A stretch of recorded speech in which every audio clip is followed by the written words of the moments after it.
seconds.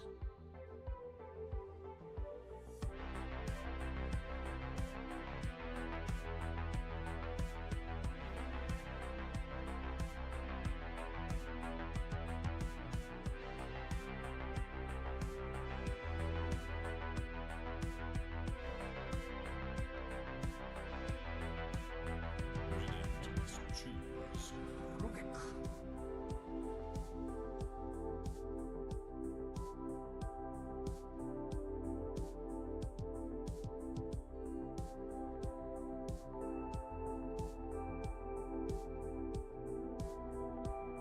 Ten seconds remain.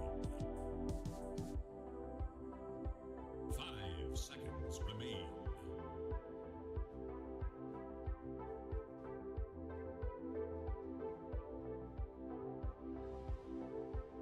It is Dyer's man. It's assassin.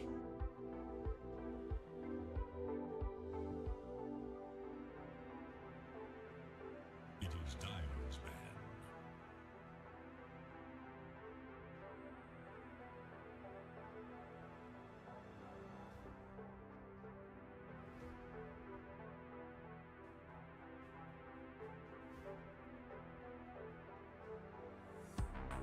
Ten seconds turn to battle.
Ten seconds remain. 5 seconds remain.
Hello, hello.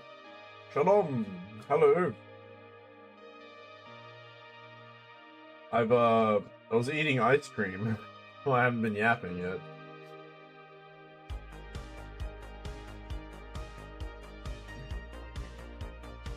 Oh, I'm meant to be casting a game in an hour from now, but I'm just gonna go live early and upon the request of my good friend Mr. Dan. His team's playing right now against Mech and Cheese, so Team No Name taking on Mech and Cheese. I will switch the view. Give me a second. I'll just turn this off for a sec. My PC's doing that thing again where it sometimes just cuts out the power. So that's gonna be fun. Hopefully it doesn't happen. What hero should you play tonight? Yeah, there's a lot of games happening. When are you playing? When and who and where? There's a lot of different matches happening across all 3 leagues right now. When are you playing, Cat? 30 minutes? What league's this for? Where? MLG. Wait a minute. Wait, who? What? Mac and cheese? No. What league is this? I'm looking. Hold on. Pig versus Gap. Where's MLG? This has got to be a Dota 2 AU one, right? Nope, I don't know where. Wait. Phoenix. BBC versus... Oh, yeah, I'm casting that game. That's the main one I'm casting, right? I think. I'm just live a bit earlier. So I'll be casting that game. Okay, you want my advice? Yeah, I am. My bad. Yeah, I'm casting it. There's a lot of games happening. There's a quarterfinals happening for the minor league in Dota 2 AU right now, which is kind of exciting. But yeah, you know who you need to pick? Look, 10 seconds remain. I don't know. Just pick Underlord, man. Underlord's so broken right now as an offlaner. Seconds Just rush Ags, and then it doesn't matter, right? They can't play around you. A lot of people have been picking Underlord lately. That's what I've been noticing in my pubs. turn to ban. Mid. What do you mean? Or am I ask? Wait, what? I'm confused. Hold on. Let me get the logo up. There's a lot of things going on right now in my head. No, not mid Underlord. No. You know what? It's not that terrible, actually. It's not that terrible. Where's my logo? Is this what I want? Nope. Is this what I want? Nope. Is this what I want? Yep. There it is. Mid Underlord. I don't know. It might be a little slow, but maybe if you rush, I don't know, rush Atos and then get Ags after that. 10 seconds.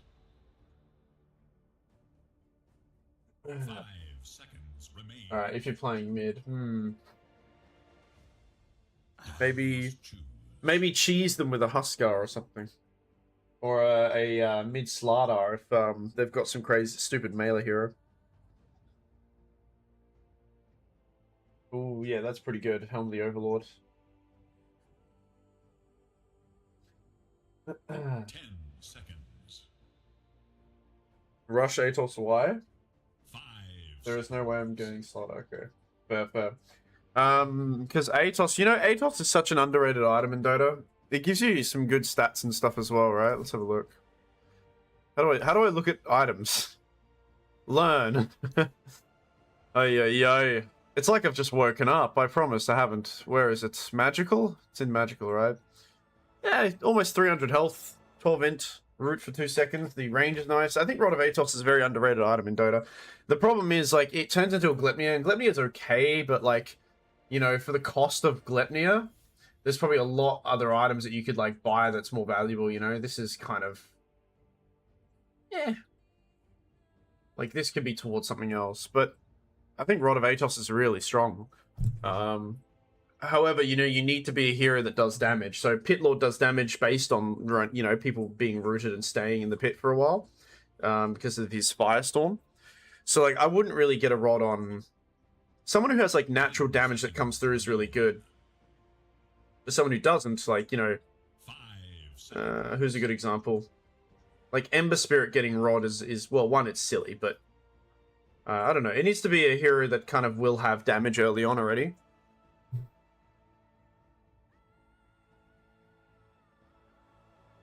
Coming banned every game. No way you're getting Slaughter, but Underlord, they AoE increase. Yeah, it is. It is really good entertainment. That's mad. It is really good. I agree. It is very good. Usually you get Shivas instead, though. Like, you can go either or. Shivas is nice. Honestly, the Ags itself is pretty good, and it kind of opens up. It kind of does it anyway. Make the ultimate choice. Some people go overkill, right? I think, you know, Glepnir is nice. Shivas is good. Ags is good on Underlord, but I don't ever see all three of them on him. You pick one, you pick two of them, right? It's Ags and then one of the other, right? If you pick all of those, like it is really good to have like that AoE, but you're kind of sacking yourself a little bit, right? You kind of sacking yourself. It's kind of unnecessary.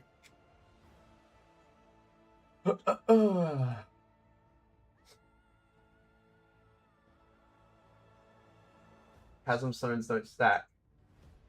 No, they don't. Wait, what are we talking about? Is that what that item's called? It shows how much I pay attention. No, these don't stack. No, if that's what you're talking about. But dude, oh, hold on. No. They... Oh, you're actually right. Hold on. The bonus from Chasm Stones or its upgrades don't stack. Okay, they used to. Maybe I'm an idiot. I thought they did when it first came out. But you're right, okay. I see people getting both of these anyway still, which is kind of makes me really question why now. Why the fuck would you do that? 40... 75? Is it 75 for each of them? It's 75 for each of them. It's never stacked? Well, it shows how much I pay attention. Oh, yeah. Maybe I'm thinking of that neutral item that once existed. That stacked with it.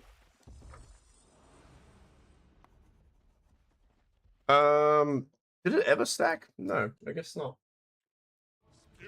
Yeah, where is, okay, what am I doing? I need to get my command. So, I'm not casting this game, by the way. Well, I am, but I'm kind of not. Hopefully my computer doesn't shut down. I think I talked to some IT guy as well, and he was an asshole to, well, not an asshole to me, but he was like, you should just build a new computer, come to our store. I go, okay, fuck you, you're not going to help me. And now, I don't know, at the end of the day, I think, you know, I've got a power problem. This computer's 4.5 years old. Maybe I will just build a new one. But I'm not going to build it with that guy. I want to bring my computer to a place and slowly pull out a piece, put something else in, and then take it home and see if it works. But it takes months for it to happen. Like, my PC could shut off. It shut off a few days ago. It could not do it for another 2 months. And then it will just randomly shut off midstream in 2 months' time. It's so annoying. It's really annoying when something's, it's unmeasurable, right? You cannot, there's no way to actually, like, kind of measure it if it's so random. Did you think you could hide from a god? You love the draft, Anna. Oh, yeah, thank you. The battle begins. Alright, what's the draft? Alright, what are we looking at here? Pango, Ursa, Zeus, Spirit Breaker, Rubik. A lot of magical damage here, and then you have the Ursa to help out as well. Meanwhile, you have Axe, Beastmaster Carry, who seems to be dying. Never mind, he's not dying. Cool. Invoker. Now, Beastmaster does have capacity to go late game a little bit, but naturally, Dire are more comfortable in their late game. Is he still getting taken? No. Dire are a lot more comfortable in that. I think... Nynx and Pugna. There's a little bit more pressure for Nynx to kind of roam around and get some things done. Sacrificing the Axe lane. Axe going up against Ursa is kind of rough. I think I like Dire's draft slightly more right here.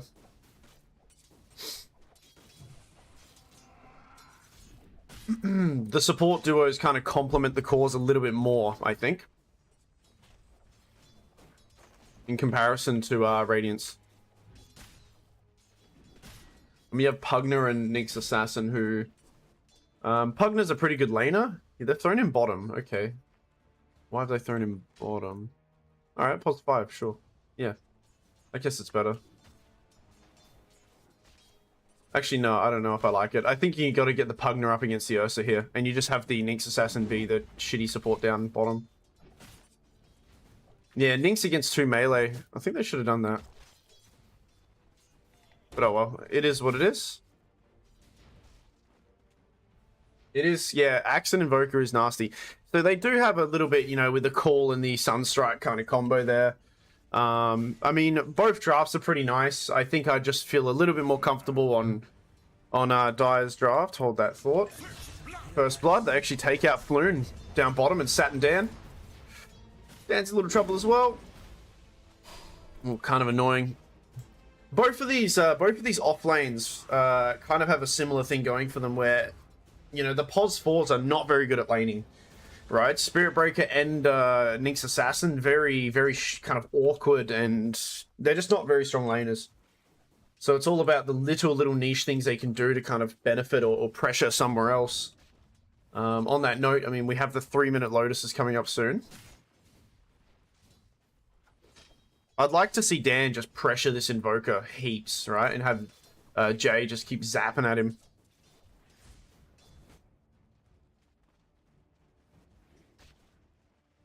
Really annoying if you're an Invoker and you're behind, so we'll see what Dan wants to do. Gets a courier kill. He might trade his life away for this one. JJ, Sunstrike connects, and there you go. He gets a kill. Not sure if it's worth it with the courier there. And that has just tipped. Let's get last hits. That has just tipped this this lane favorably for the Invoker, who was actually already kind of doing kind of rough here against the Zeus.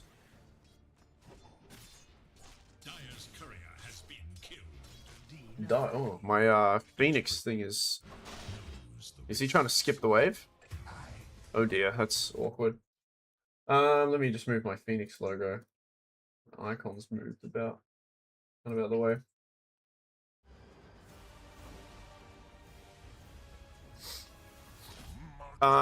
Okay, so the cool thing is, and I hope to see this game because they can do it. But like I said, both supports are very similar in regards to just not very good at laning.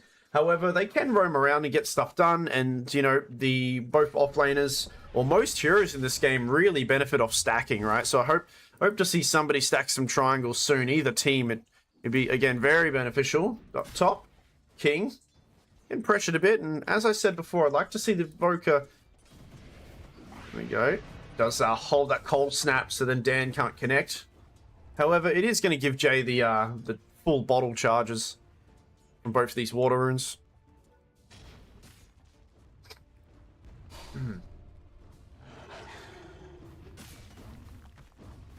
Oh, Floon being pressured fairly here, and David even pushing himself forward with a Nether Ward. He might regret it though, as it's so low. One more hit and the shield comes through and actually saves him. No, the axes from Falk. Well played. We're going to keep an eye on the times. I think in about 10 minutes or 15 minutes, I got to jump to another game.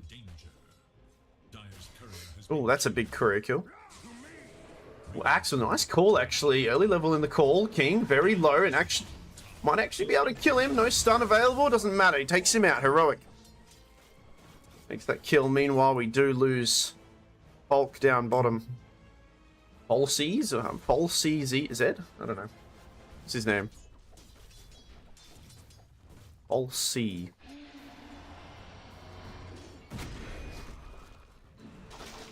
Uh-oh. I'm going to try to turn around. Instant TP out from the Beastmaster. We'll have the 6-minute runes very soon. Not sure if we'll get the same amount of pressure that we did before. Dan sticking around for way too long, and that percentage damage, the amplification from those axes, did not expect that. As Voka, now that there's no one else here, he'll be able to deny that bottom rune.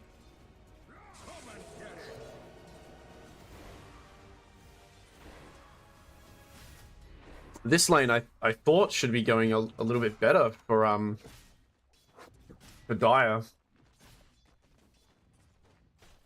Level 3 on the counter helix here. Large amount of armor here on the axe already, and he will call in on the Ursa. There's the stun as well. King, there's no Sunstrike yet. He is holding on to it here on the Voker. Maybe, can he Sunstrike? Does place it, but a little bit too late, and unfortunately, because of that little miscommunication there, Heroic actually loses his life here, just before the 7-minute XP as well.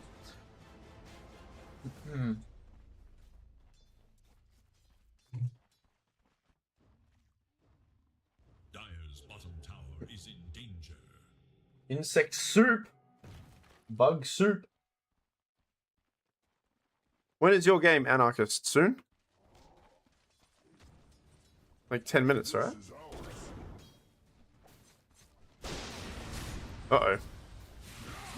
Something going on. That a Zeus ulti didn't kill anyone. Pangolier. One more hit should do it. He actually trades away and takes David with him, but this tower is already gone at 7.5 minutes in. As we're going to start seeing some pretty important level 6s come through. Of course he says that.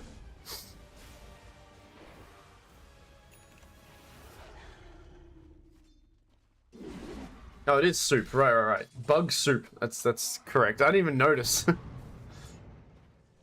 Mac and cheese. Committing a little bit here. Loon. Call doesn't quite stop that Rolling Thunder, so the Rolling Thunder will land onto 2 heroes. The Dan coming through as well. Floon a little bit stuck, but he will come through with a final two more stuns coming through, and Dire's looking pretty good for them. Ulti. Heroic, he goes down too. Jay joins the fight, turns a double kill here for Dan. Are they going to keep going? David?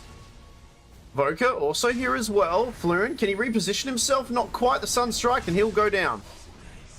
As they're maybe going to try to turn things around. So we do have a Primal Roar available onto this Beastmaster here. Can they close the distance? The Roar's there. Rubik goes down, but here comes King. He's coming back into the fight. He's about to get level 6 off of this kill. So he can use his ulti if he wants to, but no, he hasn't leveled it yet. And he unfortunately goes down. This fight's going on for a very long time. Sunstrike connects onto Dan. Soul Release, it should tick him down. And David finishes him off. Dire's middle tower is under attack. It's Jay. Structures are He's quite slow. Call does land. Soup coming through. Wants to get the right click. Decides not to and goes for the stun instead, but now they're a bit too far forward. And what a weird turn of events. Just a lot of kills going on in this last minute and a half. People just spawning in and going in again. There is little hope for Dire's middle tower. Radiant's bottom Soup God. is in danger. Right, have we all settled?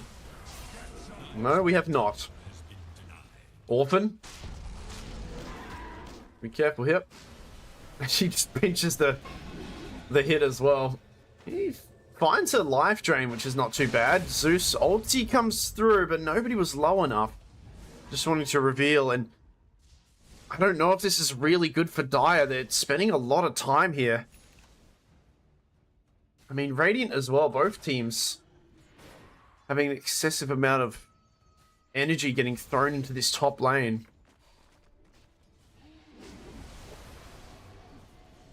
Dan's coming in with a charge. It is onto False CZ, but nice. Nice use of the Roar. Tries to micro a little bit, actually delays him. Floon going to connect here. Axe, he wants to try to get a call to save his partner, and he gets a nice call onto a few heroes, but the damage is too much. Orphan with a stolen Roar as well onto False. False getting right-clicked away, but here comes David to try to back up his Beastmaster. Meanwhile, up in the top area, we lose JJ. Dan on a tiny bit of HP. He'll go down as well. The double kill here for David. Alright, everybody calm down. Everybody relax. Why is this top lane going like this? Let me see when this other game is happening. Alright, Anarchist isn't playing a game, so it's not happening yet.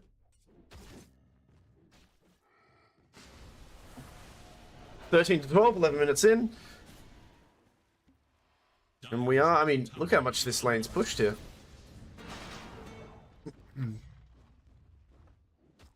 In 15 minutes, the game? Alright, good. Oh no. Okay, King's okay. Might be able to get a Sunstrike onto him. He anticipates that he's going to farm there. Dire's top tower is under attack.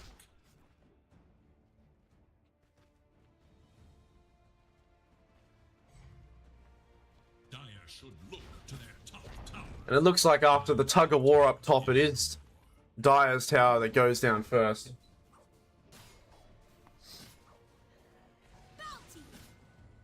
I'll have a look at the net worth here. Radiant all up the top there. King's still a little bit low, not even near his item yet. There's a ward revealing Soup. They get a nice kill here. They really want to pressure King up top here on Radiant. Dire's middle tower is under attack. Radiant should look to their bottom tower. Dire are scanning for enemies. Oh, Floon. Even I like a good bauble. Kind of caught off a little bit. He should be able to flip his way out of this.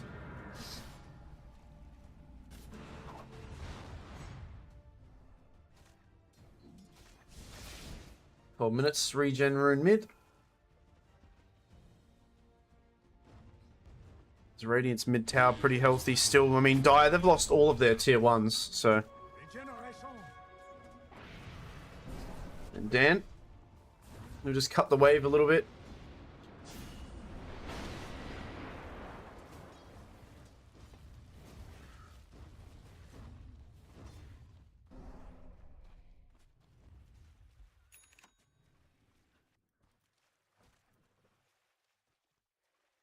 Dire's bottom tower is under attack. Oh. Bulk. Raw. This is a stolen Raw still by Orphan, actually used on the Pugner, and they get a nice juicy tag team little double kill there in that south section of the map.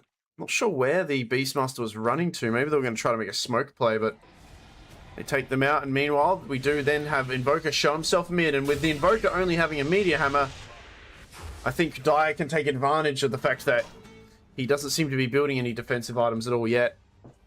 And Dan can have a pretty good day. Just finding him and farming him up. Having Jay connect with those Thunder Strikes. Radiant's middle tower is under attack. The Radiant glyph is now active. Yeah, used it just before he lost Raw, yeah. I think it was on that duration. Oh, he's got a stolen Tornado as well. And Dire, they're diving pretty deep here into this area. Hulk, it looks like he did use his Raw as well. We'll lose, maybe lose Orphan. He certainly will. Floon dealing out a lot of damage to the Sunstrike. Invis. Call, nicely done by Heroic, actually breaking that Invis there. Well, they had a ward anyway, and that's a double kill. Now, this seems, I don't know, this game, this type of Dota is kind of crazy to cast, because I guess both teams are pretty confident in how they can take these early game fights, and there doesn't seem to be any calming down yet at all. But there are some important items that have helped elevate this, right? We have an early blink on the axe that's been completed. I think Pangolier is doing a good job, and he'll finish off his, I think it's the Mage Slayer he's getting.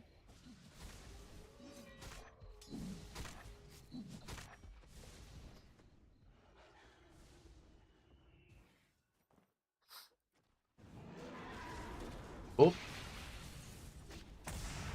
They gotta communicate with the Sunstrikes there. They can kill the King, but now, I mean, Soup, sorry, is in a bit of trouble. Let's stun it off. But this is gonna be a very easy kill.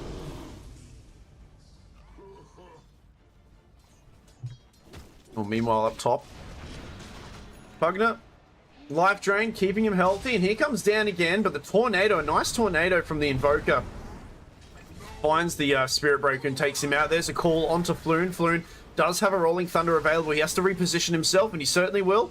Rolling Thunder goes off. Nice use of the Glimmer Cape from David, helping out Heroic. They're going to try to bob and weave, but there is a sentry there, so they do see him. Voker. Meteor Hammer doesn't quite connect. Floon's still pretty healthy, and is that a stolen taunt? No, it was just the regular taunt from the axe. Holding Orphan. Orphan very low, has another life drain in a few seconds.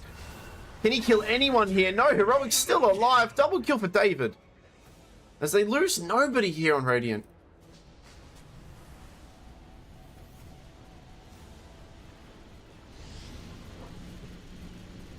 Man.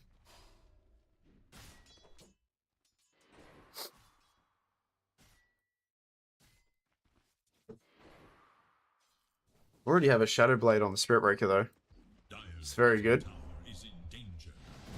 Nope, again. Oh no, he's going to get him with the same combo again. He is invis right now, but he might tick down. Sunstrike. Beautifully placed, right on the dot. I don't know, who's this Invoker player? What do I call him? Okay, there is a bit of a difference in MMRs here, actually. Right? What's the MMRs?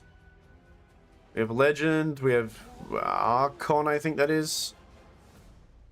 We have... I don't know, that one is Crusader. There's a bit of difference, and we got some Ancients, right? Yeah. Oh, wait, what? 2 questions. I can answer those questions. I don't know when you said that, so my apologies.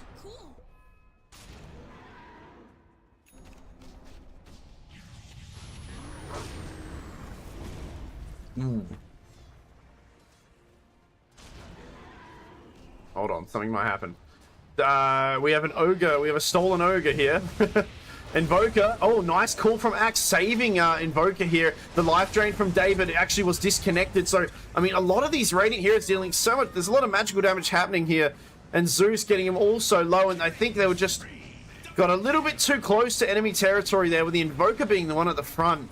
And that just causing a lot of mayhem for them. And they will lose 3 heroes. However, I mean, Beastmaster has his Ags and he's healing up. And he's actually got a triple kill from this. Can he get more? Quite connecting onto Floon. This Beastmaster doing a brilliant job. And there's no way. Does he want to fight this? Floon. No, he heals off it. I mean, he's going to kill Floon. Absolutely. There we go. Mega kill. Oh, okay.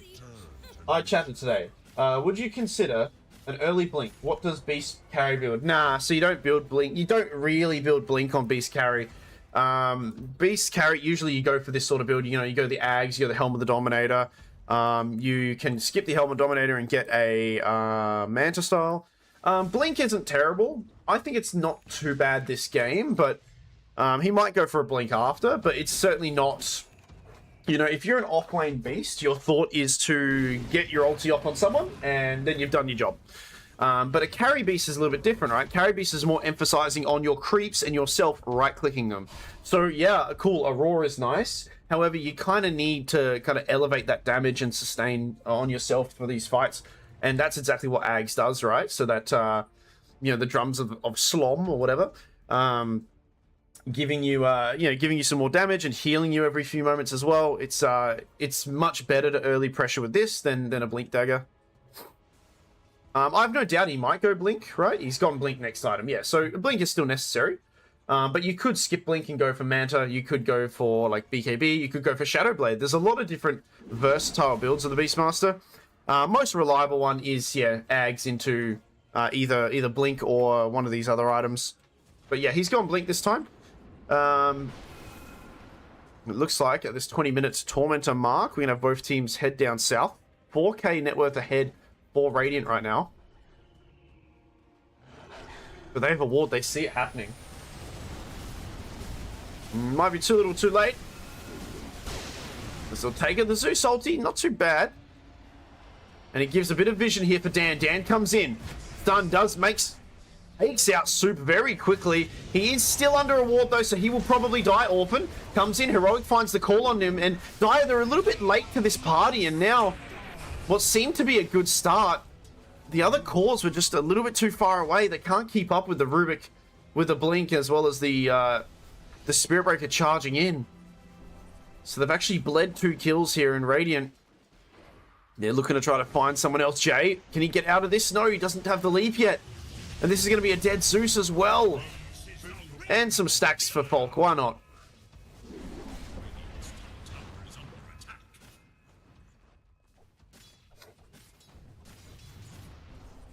Ay, ay, ay. Rough, rough. Oh, they find... Oh, they found Floon. Oh my god, this is not good. Not very good here for Dire. One by one, just kind of... And now you got just the supports down here. Rubik Axes, not too bad. Pretty nice. And this Ursa, you know, he's got his Battle Fury now, but he's still very, very much behind. And I don't know if I like the Skull Basher yet. He kind of needs Blink to get on top of somebody to kill them. I think it's too predictable. The Invoker's Tornadoes have been great. Nyx Assassin can always kind of get the Spike Carapers off in time. You've also got the Decrepify. There's a lot of ways that they can, you know, if they just see King running at them, they can easily kind of know what to do. Dan, ulti, onto Heroic. Heroic, though, pretty healthy and with David nearby as well. Okay, he does get a blink. He has got a blink. He got blink. There we go. How did I not see that? Did he have that the whole time? I don't know. Cool. Dan. He's got to be quite careful here. He must have just purchased it. Or either that or I didn't see it. Oh, nice turnaround here from Dire. And here comes Floon. This is a really good kill if they can take this Voker out.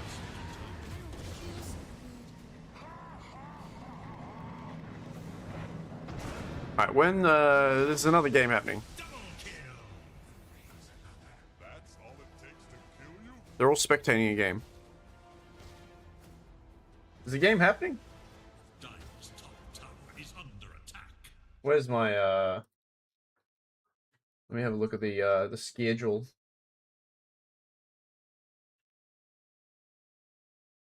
Starting soon, it says. Okay, soon means soon.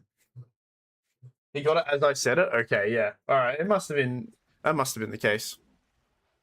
I was like, there's no way he's not getting a blink first. Cool thing about Dire is regardless of them being behind, they've got a pretty decent Roche taking team with the Ursa. I mean, the others don't necessarily do any minus armor or anything, but Ursa alone is a Roche enjoyer, so hopefully maybe with a minute and still a minute and 15 seconds up north, maybe they can get a kill and do an early Roche at 23 minutes. It's getting beyond the early timing now, actually. Orphan, there you go. There's the pickoff I was talking about. Sunstrike as well as Soup running around. It's pretty juicy stuff. Like I said, though, I think I was more comfortable with Dire's draft. I still kind of feel that way. The Ursa is pretty strong this game, as long as he ignores the Axe and the Beastmaster. They need to kill, I think they need to kill Voker first. He's probably the most liable kill. They can burst anyone, actually, with Zeus. Zeus ult. Soon to have Ags.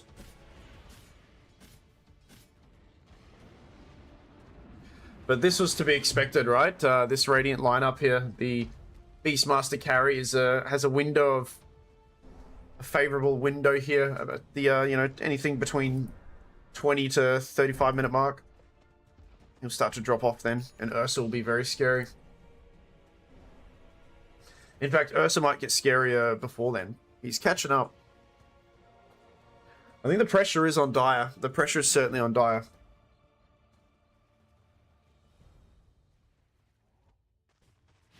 Oh. Careful. Oh, sorry, Radiant. The pressure is on Radiant. To keep getting things done.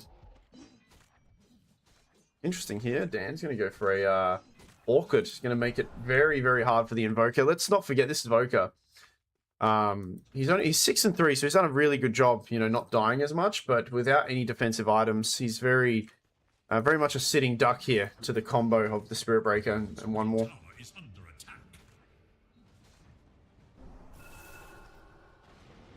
Two heroes behind the Evoker. They want to try to cancel this out, but they know that they're nearby. Axe, can he get the call off? No, the Blink was on cooldown because of the Zeus, I think, as they managed to take out. They do take one. But it's still pretty rough as they didn't find the Voker, and they do lose the Nyx Assassin somewhere as well. King, ulti already used, controlled, held in place, and he's gone. That's not even using the Roar either. I mean, they just knew that they were going to go on that Evoker there. Kind of read him like a book.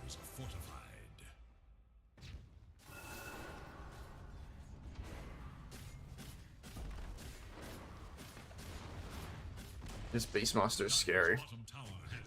11 and 4 on this guy. Ay, ay, ay.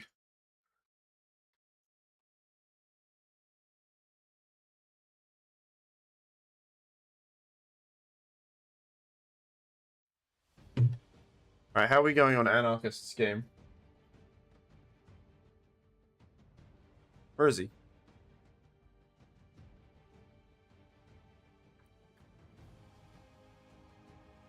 What? Where'd he go? Oh, there he is. Has it started yet? Hasn't started yet.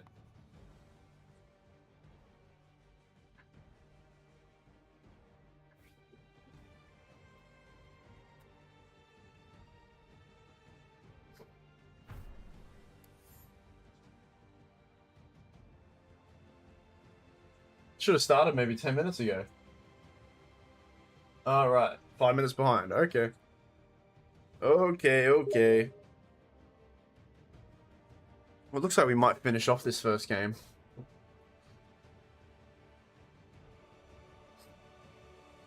Radiant are in a pretty comfortable spot. They really should, with this little window here of a few heroes dead. They need to make their decision, right? They need to either ward to take these 2 towers, or they need to get Roshan. I think Roshan's easier right now. You have a shield rune. You're already kind of close to him. I think they should take Roshan now and then work towards this mid tower. They can go to the north section. They do have a semi-aggressive ward there to back them up.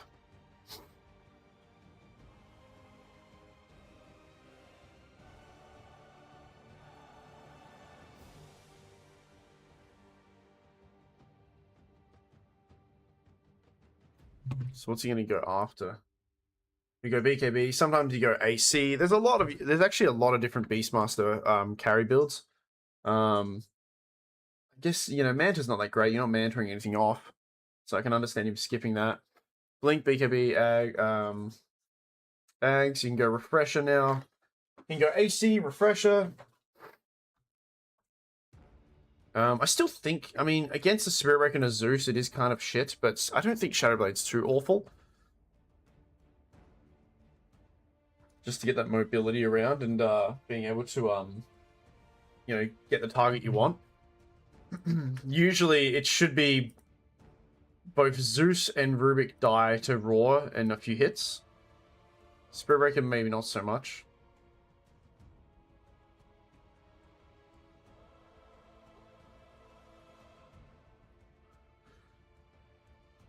Well, Zeus does have his Nimbus help out and combo with the Spirit Breaker jumping in. Can also make things a little bit annoying for a Nyx Assassin. If you see him trying to combo on someone, you can interrupt it.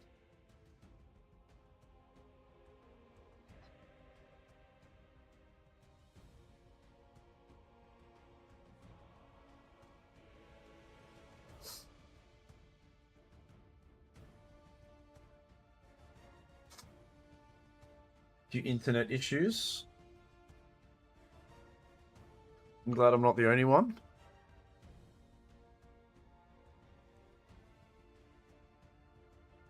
What's going on? Heroic, he's a busy man.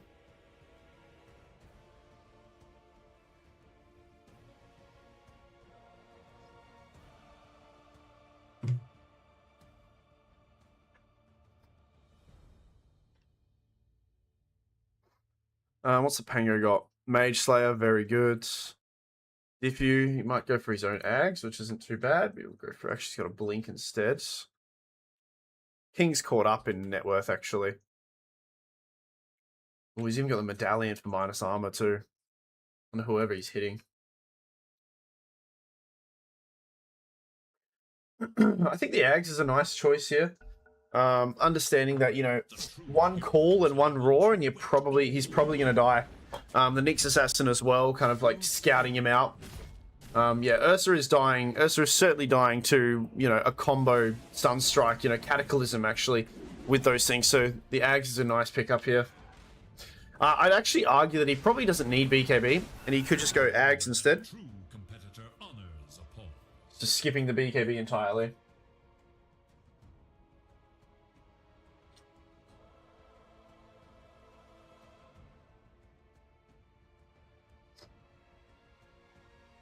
Telstra.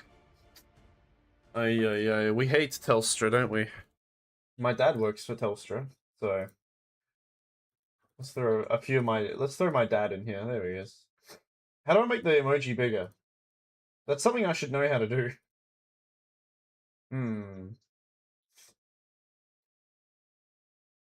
There's a way you can make him bigger. I don't know. Applause. It's time to play the game. Choose an emote to. Oh, here we go. Emote picker. Can I do it on my own channel? Unlock a random emote.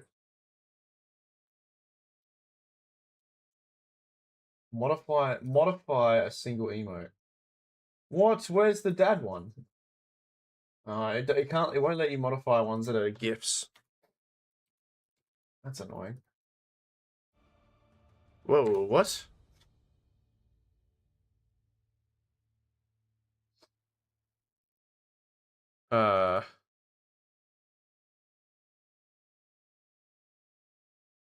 Okay. Pauline Handsome. The hell? What are you guys talking about?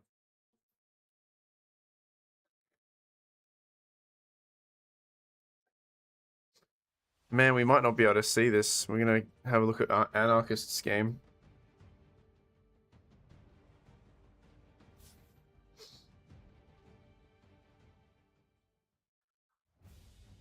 We might be jumping boat.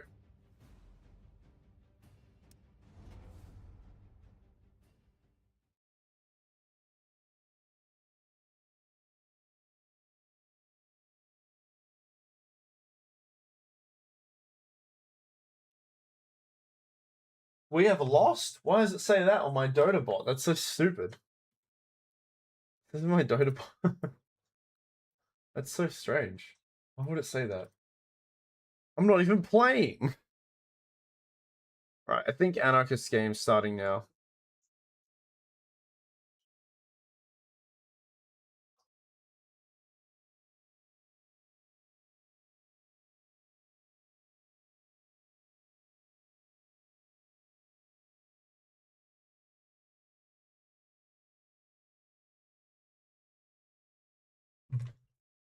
Well, then I don't think they're even drafting yet.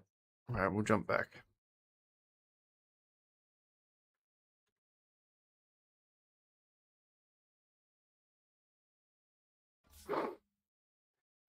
I was so tempted to watch it live.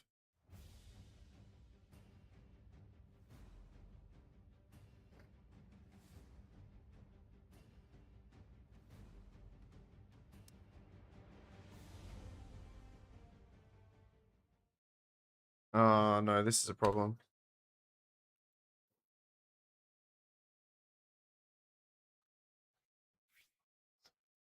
Damn, looks like we've got someone who's completely Oh, no. Who have we got that's left? JJ. Oh, no, JJ, what have you done?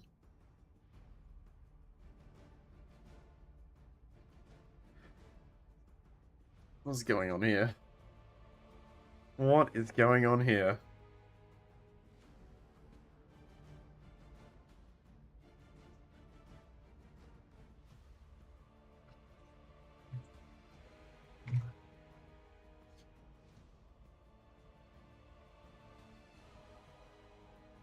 Alright, well, that's a shame.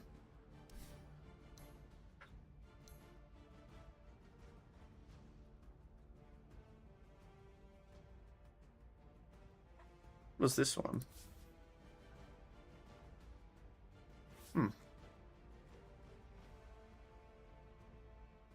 Turbo International. I'm gonna see if the minor league's on here. Nah, they don't ticket it anymore. Which is kind of rough.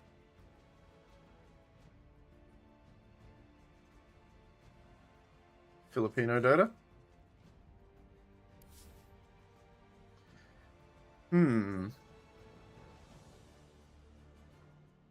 Iceman's Goth Girls. That's the one that we're meant to be watching right now.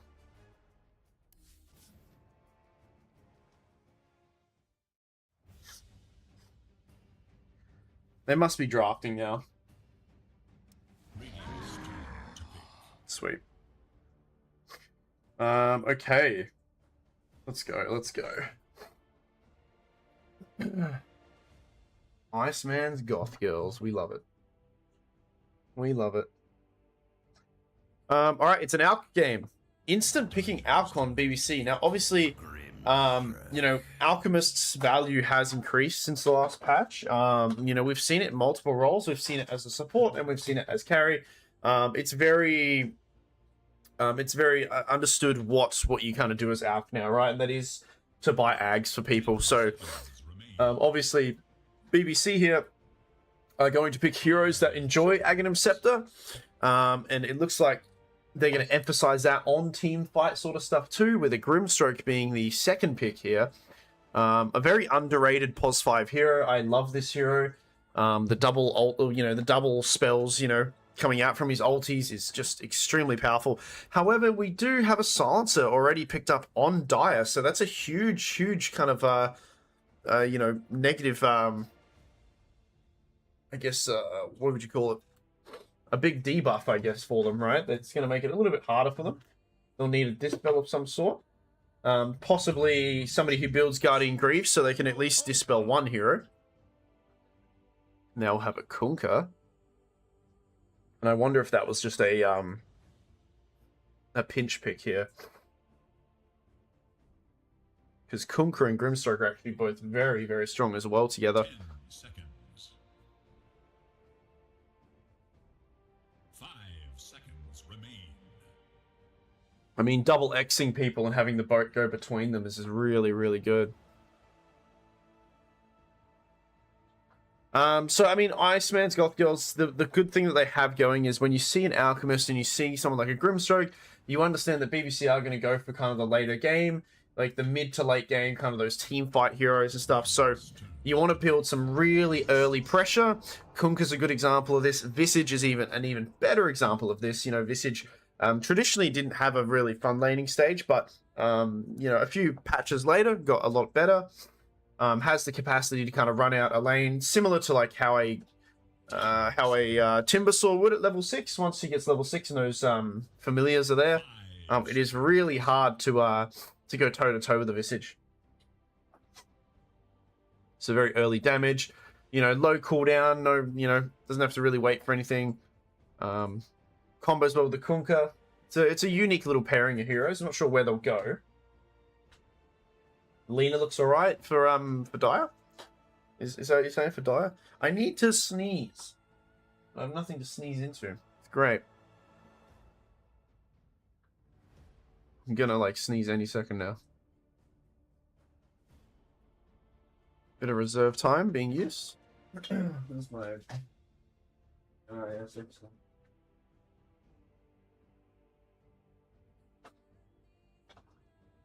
Funky heroes. Yeah, absolutely funky heroes for sure.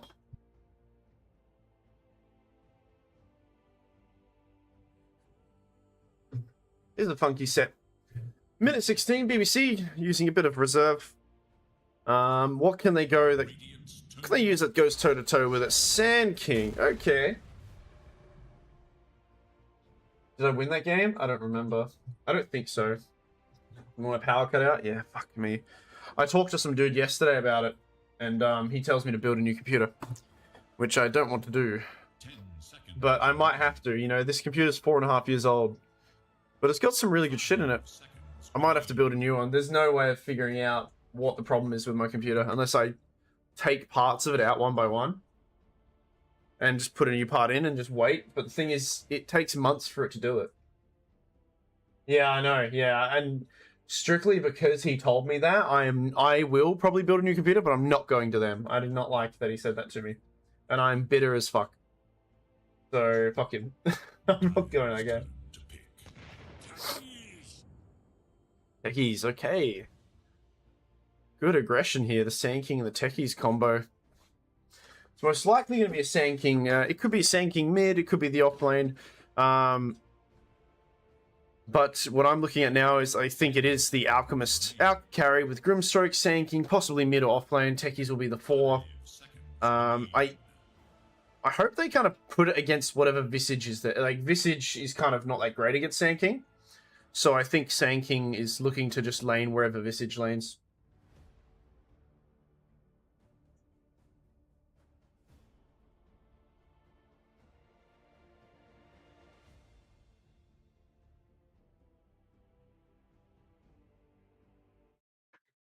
I really hope that other game continued to go.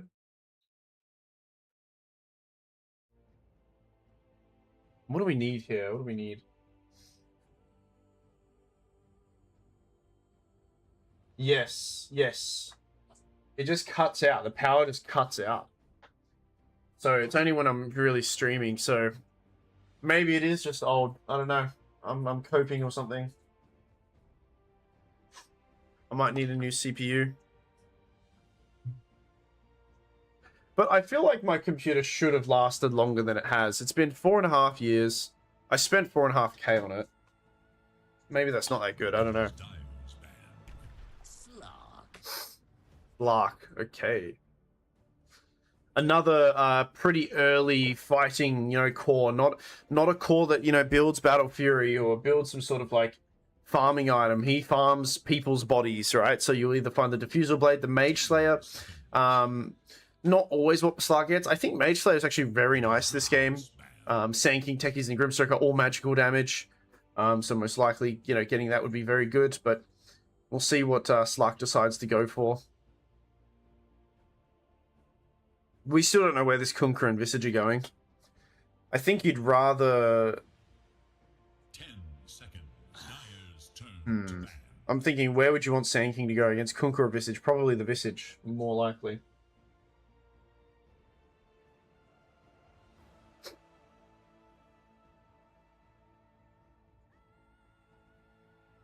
It is Radiant's ban.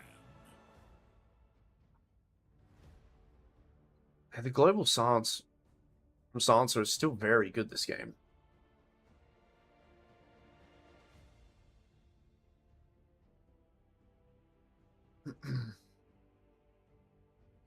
Seconds remain.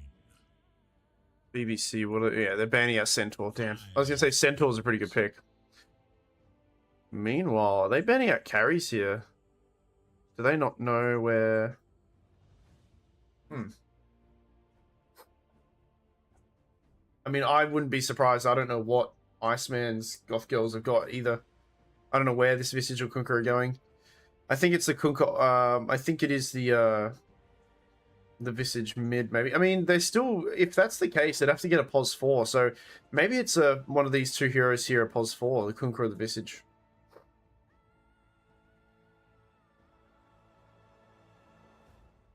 You kind of don't know where anything's going right now. But it doesn't, looking at these Dire heroes, it almost doesn't, it doesn't really matter. As long, I think if you continue with your team fight on BBC, it's fine. They have no idea either. Or maybe they know more than I do. They don't think it's a core Slark. I mean, we've seen 4 Slark before. 10 seconds remain.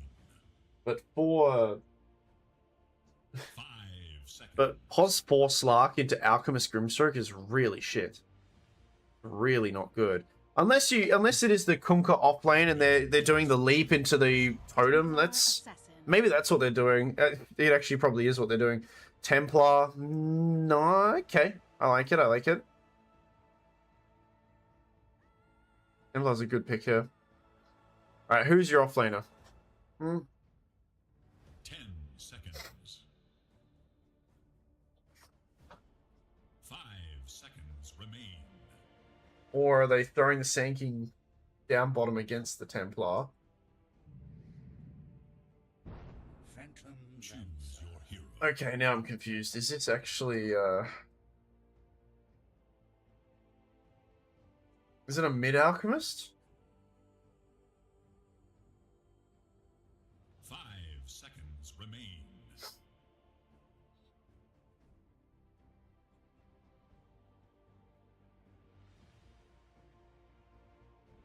What an interesting, yeah, I can't remember where people play.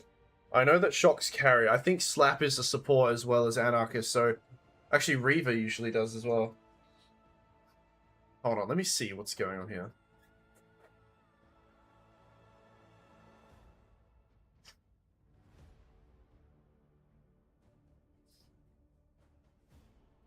I don't know, if they mid-alch here, this is really wild.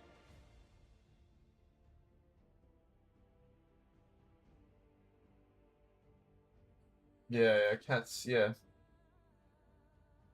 He said that he's going to be mid.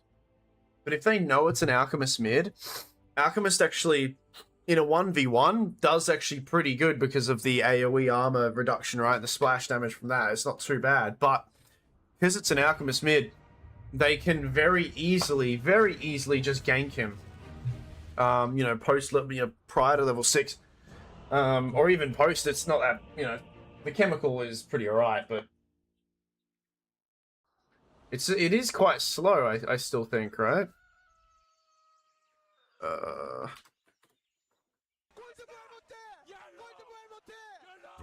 for battle. Let me see, what are they doing here? Visage support? I have failed.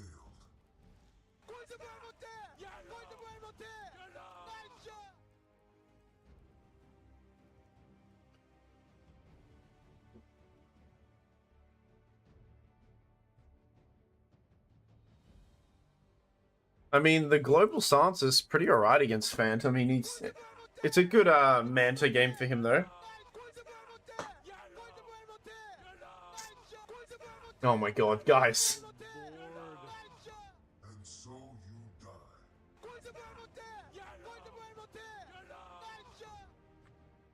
I mean, Manta on Phantom Lancer, and it's pretty alright. Yeah, I think this Phantom Lancer pick is actually really good.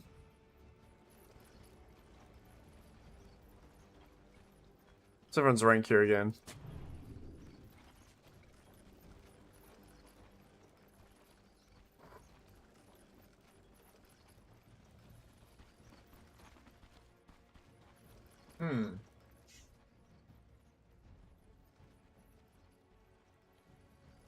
Yeah, he's gonna go Lancer.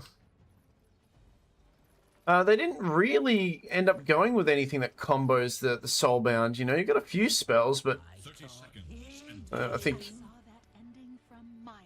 I guess mostly, you know, Cat's gonna get Ags for people.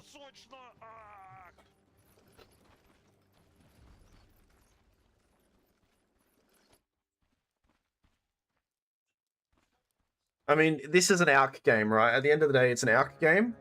So what do you do against Alch? You have to play very quickly, and you have to kind of take the game, you know, in an early tempo, which, you know, the heroes that they have, I think, can do that, right? You've got the Visage, which is really nice. It is going to be, in a way, I think he's going to be going bottom. Templar Assassin farms pretty quickly and only needs, like, a blink, and like, as soon as she gets Deso and blink, she's okay. So there's not too much crazy farming going on there. So I think it's not a bad lineup here, and it's a mid Slark. What the helly? Alright.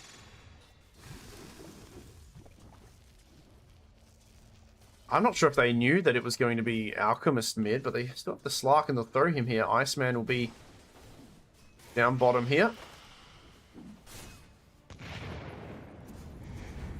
And that's a lot of damage here onto Nope.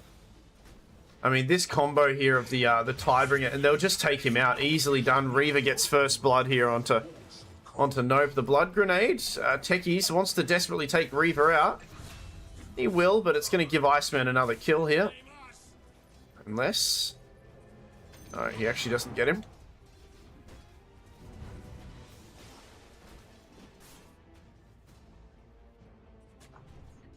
It's a weird set of heroes that we see. Nothing I expected. I thought it was going to be Sand King mid. For the temple. Usually, I mean, Alk's pretty good. Like I said, Alk's pretty alright 1v1, but it's good to have a support nearby.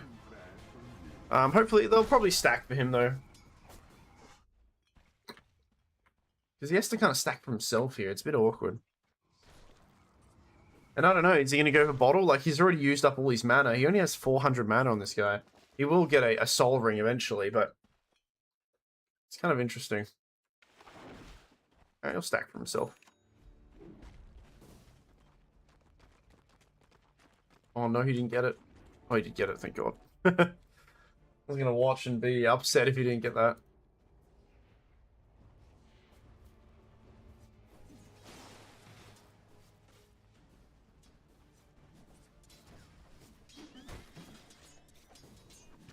So stupid, I'm so stupid. There's certainly two heroes that you don't always see in this mid lane. The Slark and the Alchemist here. Alchemist, he gets leashed on, and I mean, Slap doing a good job of just getting both of those runes there.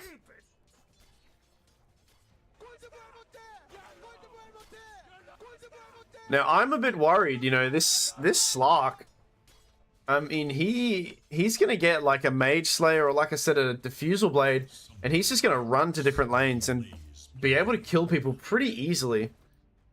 Understandably, Cat stacking like they have to, but I don't know. I don't know how much space they can eventually make for him. You know, if your mid lane is the one that needs space, it's certainly... And I mean, you got a PL as well, and PL kind of needs a little bit of farm too. A bit of pressure, I guess, on Chops to do successfully. Get an early Blink Dagger maybe in this lane. Oh, nice leash there onto Cat. Whose Ags would you want to get him? Guess you get it for the Sand King. All the Grimstroke's not too bad either. This damage here from Dire. This is so gross, you know, the Tidebringer coming in as well as the Soul Assumption is very, very hard to sustain yourself in this lane. Already having to get raindrops here on the Phantom Lancer.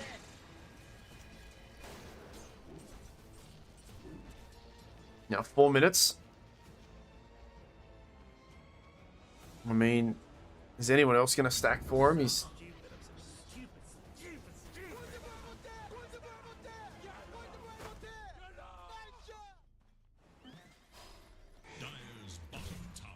Oh, nice dodge.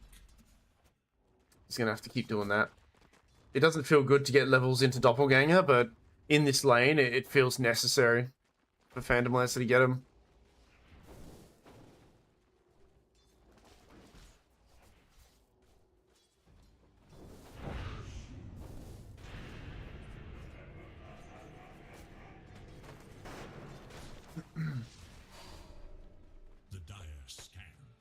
Oh, Dire, they know that Radiant are stacking here, or at least Cat is stacking here, so maybe they'll come annoy it later. Possibly with a, either blocking it, or they'll try to do something. Oh, dear. Oh, he gets one. But he's level 4, and Slark closing in on level 6. I don't know. Gonna be pretty hard.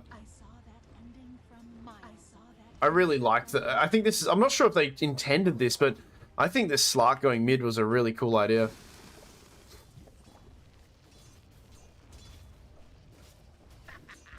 Minus armor is a little bit annoying for him, but he's already just that far ahead.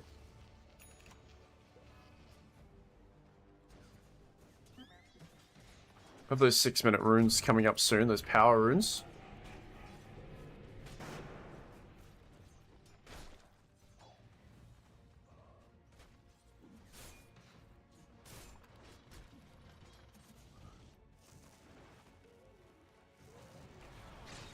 Well, meanwhile, mid.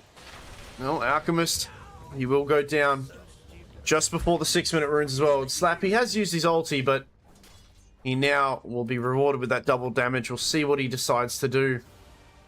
Maybe go top and possibly get a kill here. He certainly will. So he grabs it. Again, no ulti on him, but his pounce is level 4. So all he has to do is just manage to hit somebody with it. They do lose techies down bottom as well. That slap. Still thinking he's got his orb as well. Who are they going to go for? Claire. 1 hit, 2 hit. Doesn't take too many and they'll take him out. Slark off to a brilliant start. Already got some permanent agility there. And now Alk going for a bottle as well after his... This is a little bit... I'm not sure if Cat's feeling the pressure here. Oh. Slark still doing a lot here, getting that XP shrine. Shock, very low. Does have 1 level in refraction. Going to hold on to it for now as Dr. Chops, luckily, with no detection, manages to save himself in the sandstorm.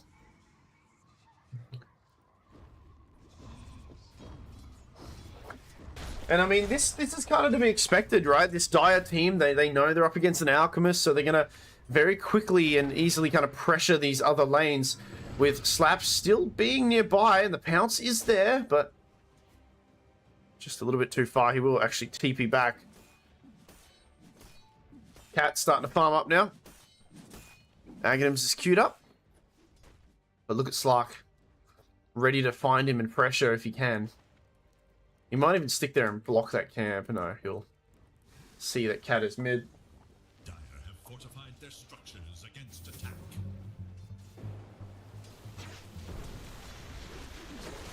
Good dodge by Nope, but their soul assumption is going to come through.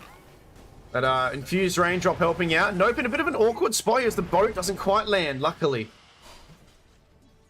Very lucky there. Meanwhile, top lane, Dr. Chops. He's just out of range of the vision. Oh, that's nice. On the tiniest bit. He jumps to the high ground.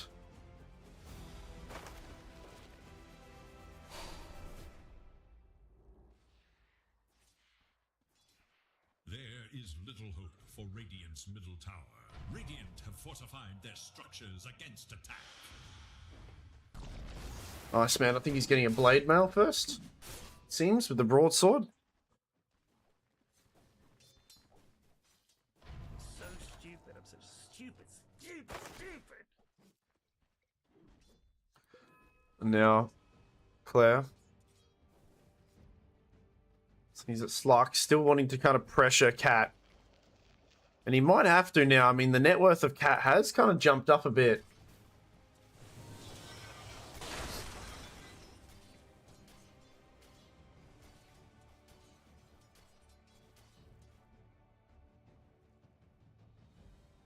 Nice sentries here on Silencer. Anarchist blocking the potential stacks here for Radiant. We do lose Shock. I saw that ending from miles away. Oh, a neutral creep takes him out. Damn. That's rough.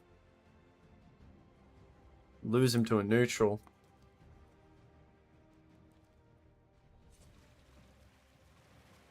Oh, the ward. Cat sees him. He stacks it. Here comes Slap, but the ulti comes through on Cat, so he should be okay here. He's going to ping it out to his boys. If Slap sticks around for too long, he could get punished here. Anarchist also there. No ulti on him, but he does have some other spells, and they'll try onto Slap, but Slap, he's thrown his ult down himself, gets stunned up by Dr. Chops. Can they hold him there long enough? Not quite. As nice use of the familiars here from Reaver. This back at Dark Reef. So stupid. I'm so stupid. Stupid.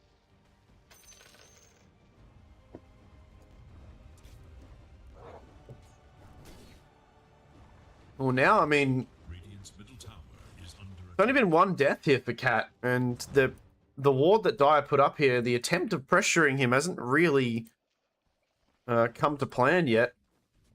However, some good sentries here will delay some of these stacking. I'm not sure if Radiant are aware of it yet.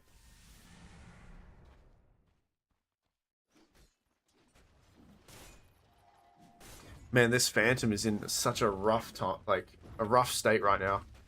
Very low on the net worth.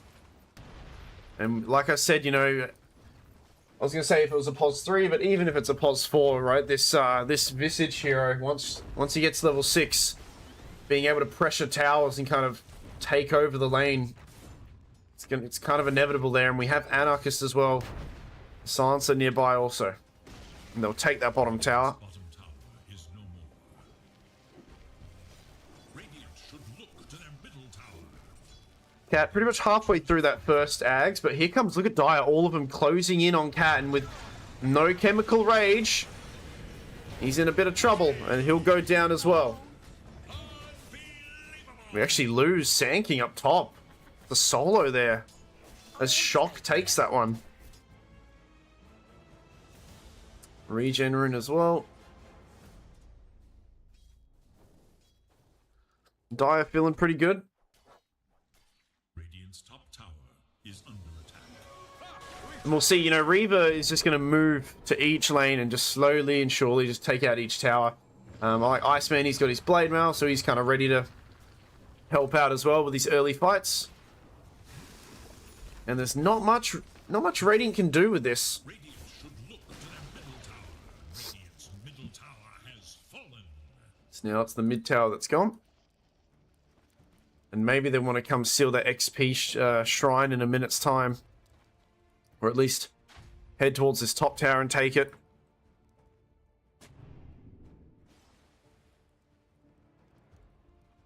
Set my jib. Global Silence available. Kunkka as well. Radiant, they do see them. Are they going to decide to fight? Chops, stun, does land on the slap, and there's that Global Silence coming out from Anarchist. As they lose Dr. Chops. To their top tower. They couldn't quite help out because of that Global Silence, and now the two supports on Radiant. Leash doesn't quite land, but the right clicks might be enough here from Monkey. Ninja Monkey goes. Iceman with a double kill. Dire's bottom tower is in danger. Radiant's top tower is in danger. There is little hope for Dire's middle tower. Uh-oh. Radiant's top tower is Alright, they'll get a kill on the Silencer. Oh, but Shock comes in, and Shock has a fresh Desolator, by the way. Instantly getting that charge onto him. The ulti comes out from Sand King. Dr. Chops, can Shock get out of here? 7 seconds until a refraction's available, so probably going to go down. As the ticking from the bomb. Do they have any detection? They don't need it. Chops finishes it. Ooh. Reaver picks up that shield rune. Slap joining in as well. Ulti committed. Still a 6k net worth lead for Dire. Stupid, stupid, stupid.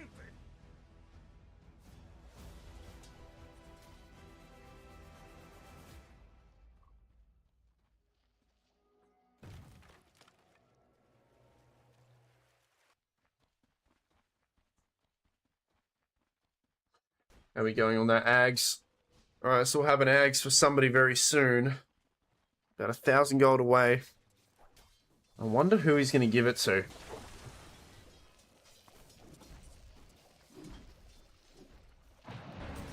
Well.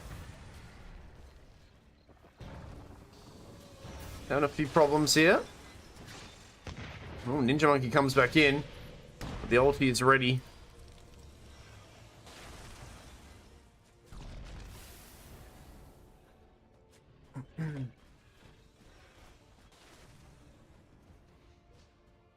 They're still pressuring him.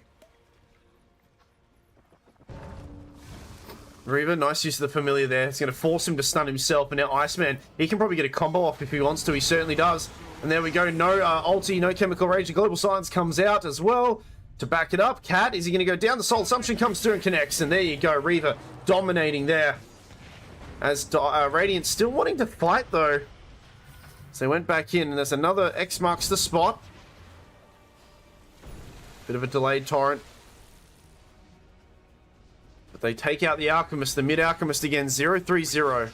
look to their middle tower.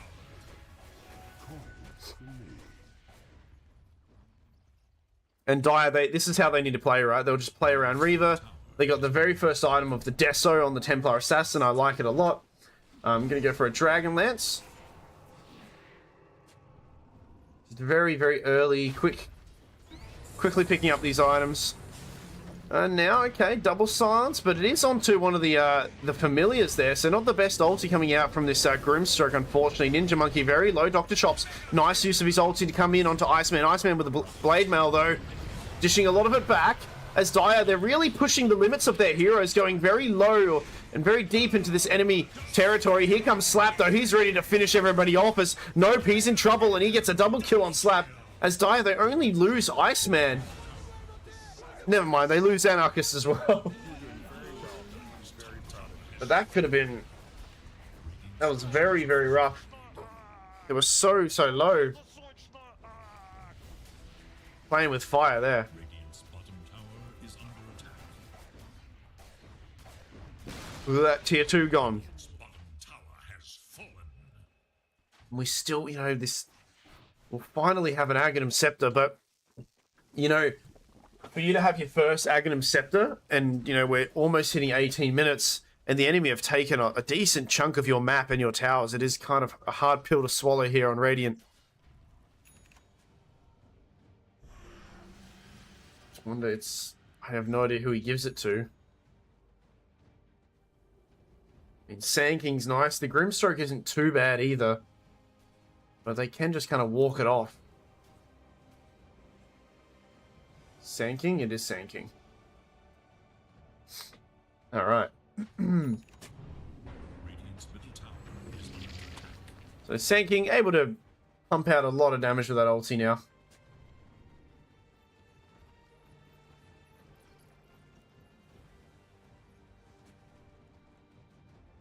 $9K net worth lead for this Dire team.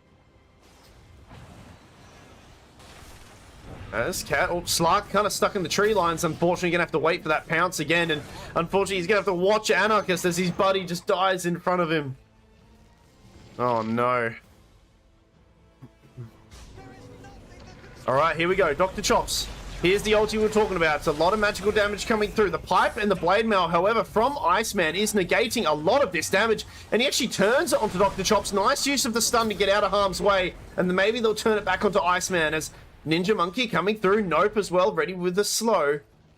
And he connected on him, it does, but he's a little bit far away. There's a new target here, and that is Slap with Shadow Blade, no dust. So he manages to slither away. But this is all whilst the rest of Dire, they're just taking this tier 2. Desolator, drums, it's fine.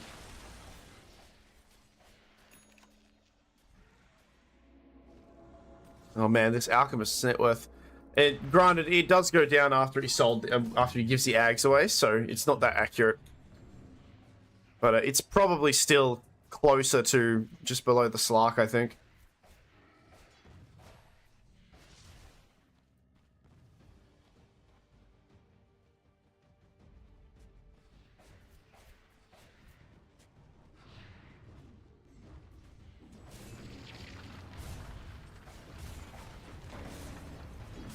As the final tier 2, just before 20 minutes, will fall here.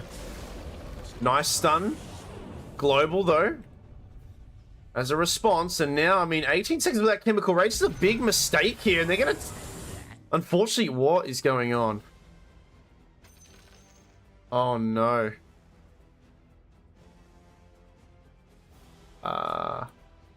Yeah, I mean, he ended up... Did he... I think he stunned himself because of the global, right? I mean, Anarchist just presses global, and the Alchemist, he can't throw his chemical concoction.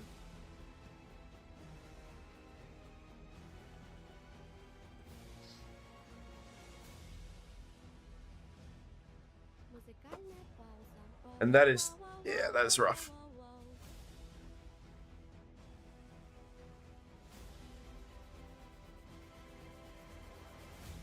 It looks like a pretty good start, but that global silence is just so obnoxious, so annoying to deal with. And now, I mean, your Alk is dead. You get an ulti off from the Grimstroke, but again, you know, you haven't got too much to combo with it. Dr. Chops tries to defensively get out of there, but he gets X'd. He'll blink away, but it won't matter, as he'll go down as well. Double kill, Claire on a tiny bit of HP as Shock finishes them off as well, and nope. He's quite literally saying nope to this, but look, Shock still playing. And there we go. Triple kill for him. The whole team gets wiped down at 20.5 minutes. And you lose nobody on Dire. As this mid-Alchemist was a very ambitious pick, but I mean, Dire, they understood the assignment. Alch game, you pick some early fighting heroes, early fighting items, and you're pretty much golden. As they are taking this game, ripping apart BBC's buildings.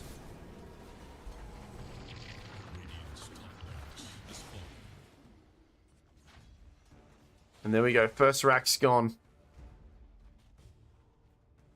Roshan is top, so they can go for that if they want to.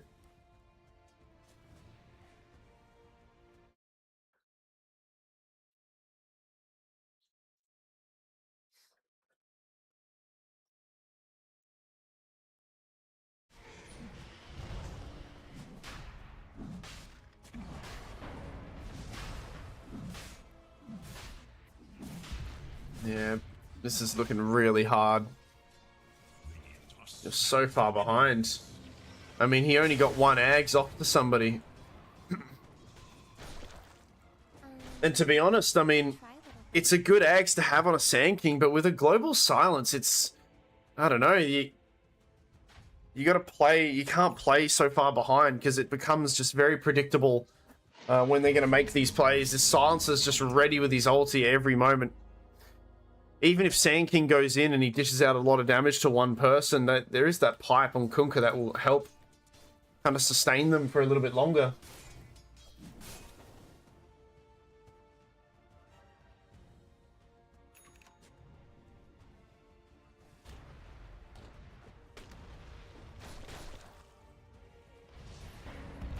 Oh, no way. They're going to go for Cat here again. He has no Chemical Rage. Dire, gotta be careful how much effort they're putting into this area, though. As, I mean, Shock, he does have Aegis, and this Global Silence comes out as Dr. Chops, he went to... No way! That is such a shame. I think he thought that he got the Epicenter off in time, but Anarchist has just been playing magnificently, just very patiently on this Silencer. Now, okay, Shock is a little bit far into enemy territory, but he has got the second life there as Slap finds Grimstroke, and Grimstroke's gone. Cat, he's so slow. Can anyone help him out? Ninja throws his life into the midst of it, trying to get them off of their Alchemist. But you're 6 for 24, and I don't know. Dire are just too far ahead at this stage. I don't think Radiant can do anything to really scratch them at all. Radiant structures are fortified.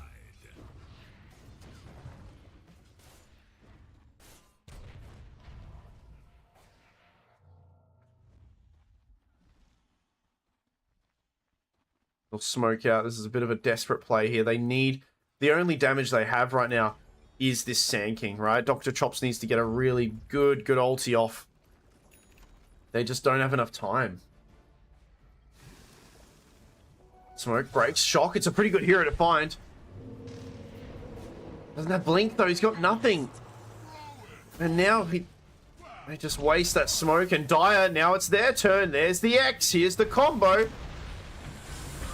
Nice double silence though, Chops. He's getting a lot of magical damage dealt, but look at this pipe from the Kunkka, keeping them alive, and it's not enough. I mean, Chops is going to go down. Slark in the backlines has taken out the supports. Here comes the ship, and they're all going to go down. It's a team wipe almost, as Nope has to try to get the hell out, as they lose nobody here on Dire again. And Nope, he's going to go down as well. TP out. Oh, they didn't quite see him, so luckily. Ay, ay, ay. 9-0 on this mid Slark.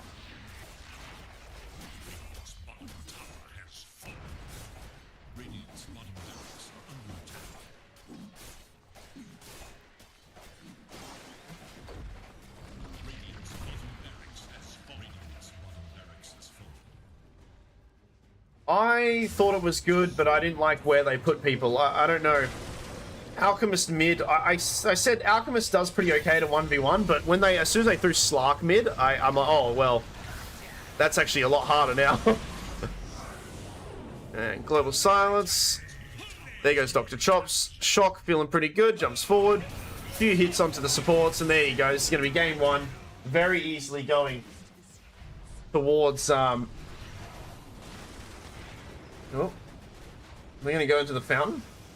He drags them out of the fountain as Iceman's Goth Girls, apparently. What a name.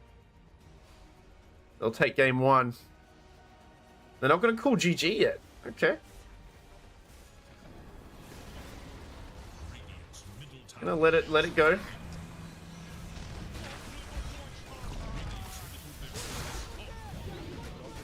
Yep. Shock jumps in. Very easy to get some just hits here from Shock.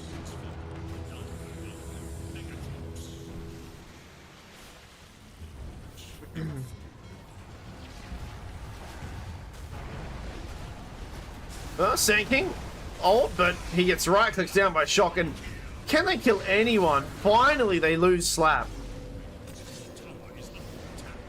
But the damage is already done. Look, Reaver, he knows how to play Dota.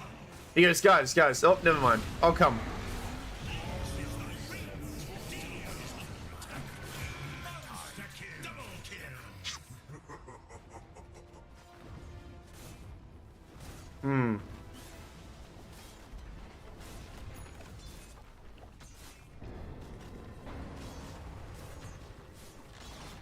Yeah, I think the picks are a bit funny. I mean, like I said, I didn't mind the picks, but then yeah, the PL last was a bit strange because PL needs a bit of time to come online, right? So, and his Ags is okay, but it's not worth it's not like it's an Ursa where you give the Ursa the Ags and he can come in really early. Oh yo.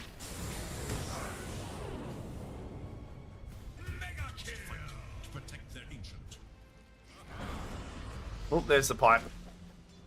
Yeah, it's not like yeah, they had a mid Alk. In a 1v1 matchup, Alk is not too bad, but against most mid laners, I guess all you got to do is just play faster than him and join to other lanes and stuff, which Slark did. And the fact that it was a Slark mid is actually very obnoxious. Yeah.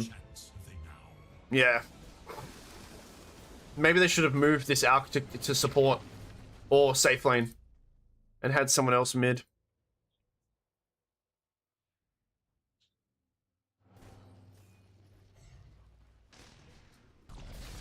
And yeah, it just seemed like, if this bottom lane went well as well, let's say PL was owning in the bottom lane, got a Phylactery, and was just kicking ass, I think it'd be a little bit of a different story, but PL just can't withstand the splash damage that, they don't have to commit too much. Kunkka just has to use his Tidebringer, and then the Soul Assumption comes through, and it's just rough, and then you're forcing the PL to level Doppelganger in lane, and that's just terrible.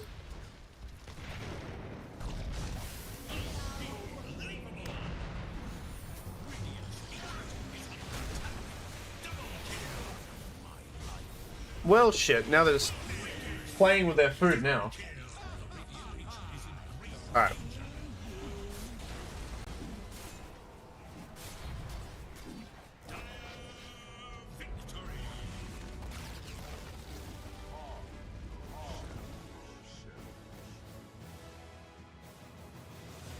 An ambitious plan, for an Alk to be mid. Just in the hopes that you'd win the lane and or, even if you don't win the lane, the stacking, it wasn't really enough either. There wasn't enough stacking being done by supports. For Alk to have to stack for himself is kind of rough. Someone should be stacking for them. And they had a few stacks at one point, but they got stolen or something. When the Slark rotated through. Let's have a look at this game. This is game 2 of that other series that was going on.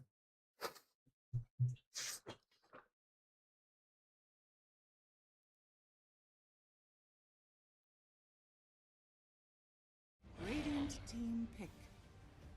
Oh wow, that other game must have gone on for a while, or it I don't know, because they're just drafting for the second game.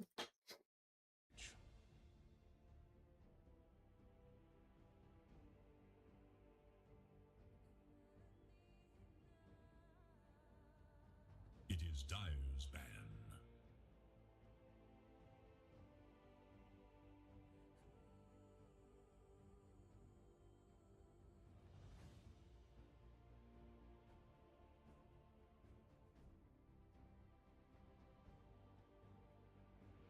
Ten seconds remain.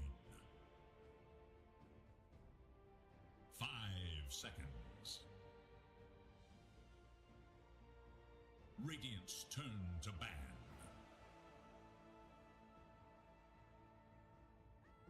Techie's good all of a sudden. It's funny because like I'm a support player, but I never play Techies. But Techies is certainly a hero that complements a lot of how do you explain it? It certainly kind of complements a lot of like lockdown and a lot of kind of team fight heroes, because when you jump in with your, it's mostly his suicide or whatever, his sacrificial thing. I can't remember what it's called, but you know, he ticks a few boxes, but the fact that it's such a long range stun that sets up for a lot of other things is really good. So like, I mean, Phoenix and Axe, for example, that's even more set up. You know, the Phoenix Egg is really good because, you know, a lot of people could run up to try to hit it, and then you got the Techies that jumps in and kind of cancels it out. I think Techies is popular nowadays because he slowly but surely, he's the capacity for Techies to pressure in lane has increased, right? The sticky bombs cooldown is lower, it deals a lot of damage, and the AoE of it is like they don't have to be too close to it for it to stick to them and to like hit them.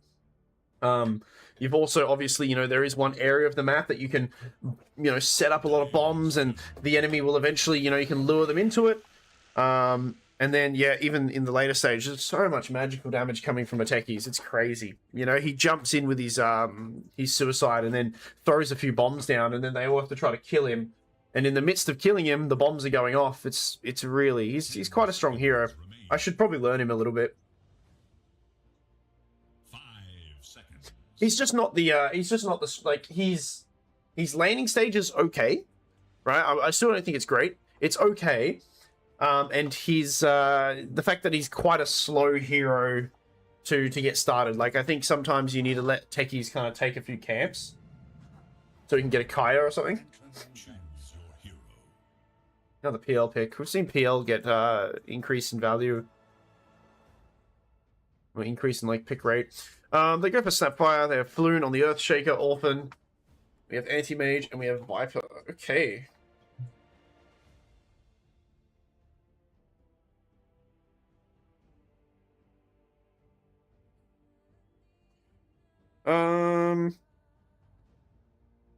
Hmm.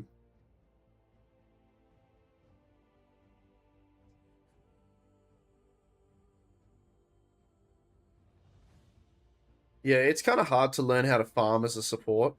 That's one thing I've learned lately, just how to farm and when to farm and when to use abilities. Remain. This game's pretty 5 seconds. okay. I think both lineups are nice. They need to kill this Phoenix early. If they can burst the Phoenix on Radiant, they should win the fight because of the numbers game. Yeah, I think they just need to kill the Phoenix.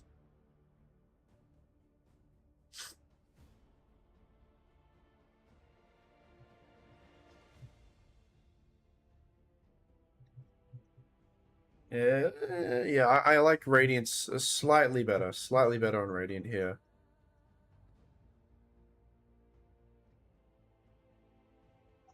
If this Phoenix player is really good and forces Radiant to either go on someone else or Dire manage to catch them first, then the fight can be very, very good for Radiant with the nice heals coming out from the Phoenix. An early Ghost Scepter is pretty vital this game for the Phoenix. I think if I was David right now, my build would be like, you know, boots into like one small stat item, right? And then I think I'd actually just go like, Glimmer's really nice, and I think Glimmer's still very necessary, but actually he should just get a Ghost Scepter first. Yeah, stuck at pos 6 mentality. Yes, I know the feeling. This Phoenix should rush a Ghost Scepter.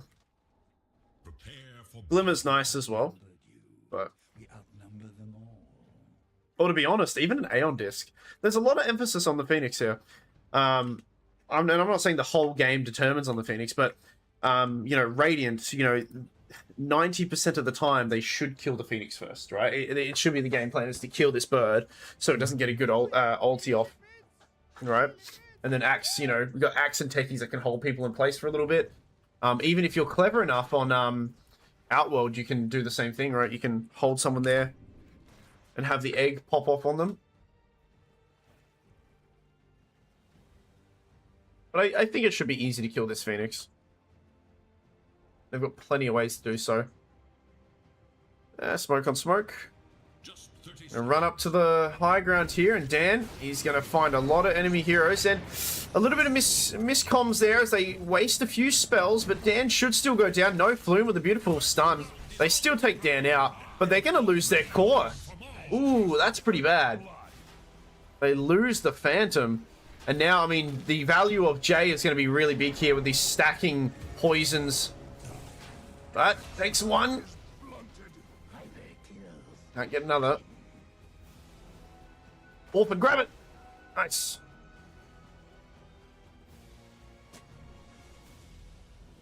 Everyone's still dancing around a bit here.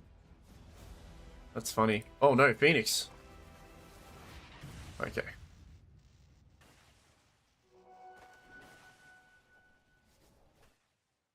Now they still have the rune down there. Oh, Dire's gonna grab it too. Super picks it up. Making a 2 for 2?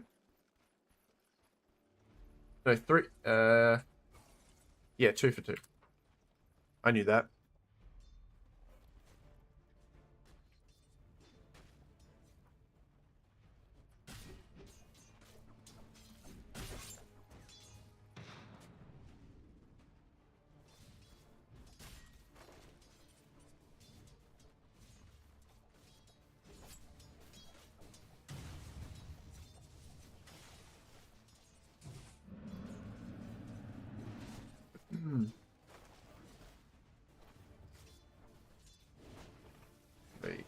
Viper, it's Outworld.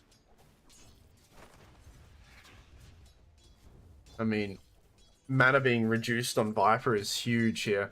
Just stopping the amount of times that he can get a poison attack off.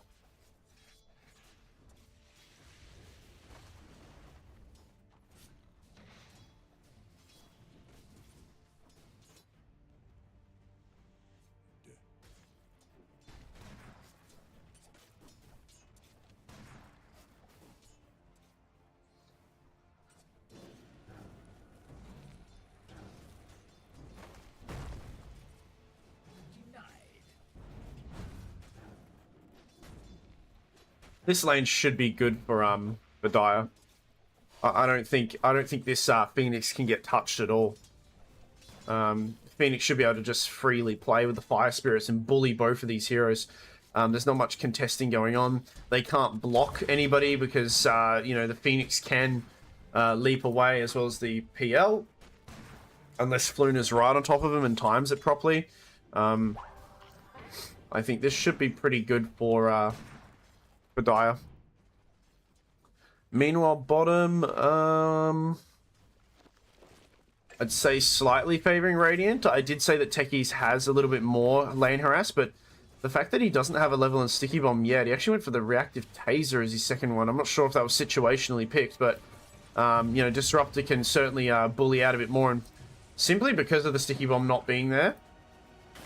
Yeah, this Disruptor will be a bit more valued. I think we lost. Who did we lose? Yeah, we lose the Outworld mid. The solo kill here. No bottles getting picked up from either of them. Oh, there we go. We have Jay picks one up. I was going to say, I think Viper still needs a bottle. OD not so much because of the mana restoration. You know, Dan's still playing pretty aggressive.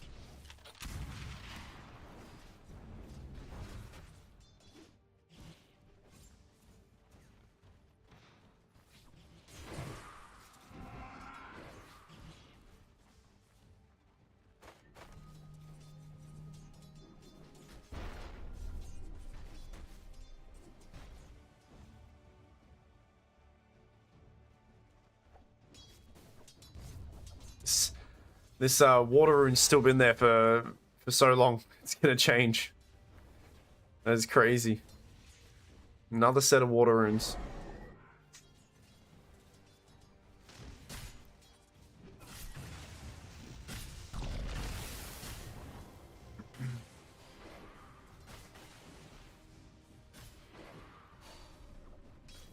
Ooh, thought about glimpsing him back. We have Dan come through. He did manage to banish him, but the stun still went through anyway. Blood grenade as well, so double slows here. There was an uphill miss chance, but it might not matter. As a bit of a shield gets thrown onto this Outworld. As he loses them in the tree lines. Are they still going to go for it? They might very well, as they're juggling the tower. Looks like Dan was keen for it. Jay's gone for a longer route. He doesn't want the tower hitting him, and now... I mean... That's a lot of wasted... It's quite unfortunate there for Jay. As the tower continued to hit him. He's gotten quite low. Dan finds a creep wave. Dan? God, thank God he didn't have vision there. Probably could have killed him.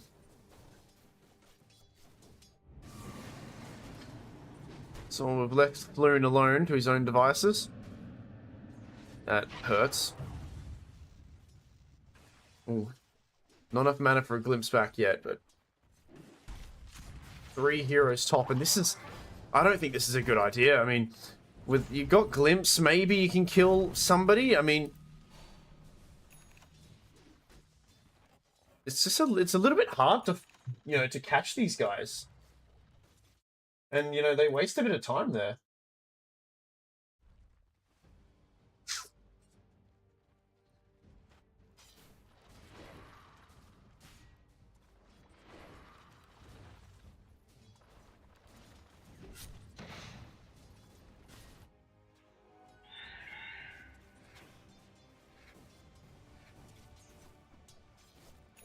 Haste rune levels. Or minute 6, sorry. Speaking of minute 6, we have a fight here for this Lotus Flower as King gets quite low, has to jump out of it. Orphan's still going to hold on to that area. Nice stun here from Dan, and King gets very low. But they win this fight, and the Haste rune on Viper. Ulti available if he wants to. He might hold on to it for now. Heroic. Can he heal him up enough? It's not enough. It is level 2. As Jay gets another one, a double kill here for Jay. It's just before those 7-minute shrines coming through as well, so maybe they'll stick around and take it. Should look to their bottom tower. They are quite low though. It might be a mistake to stick around here, because if Dire come with enough heroes, they're going to be really healthy. Bottom tower is Yeah, Orphan's he's gonna lose his life for this. He's not gonna get it either. Yeah, okay. He's dead.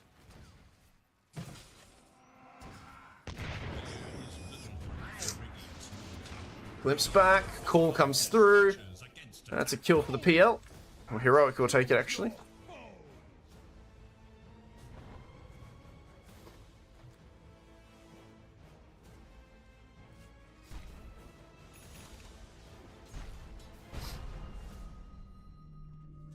How's Floon doing?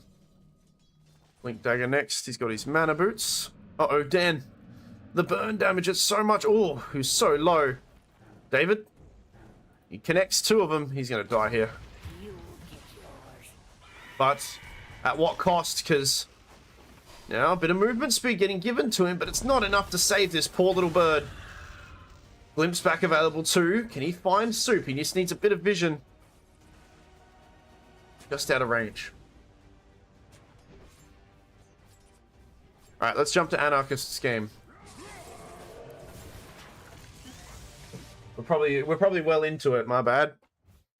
We'll have a look at his game and see how it's going.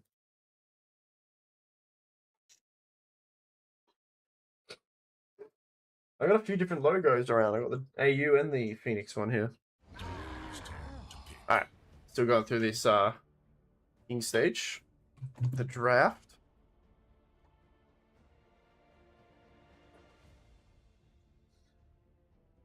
Alright, so no Alchemist this time.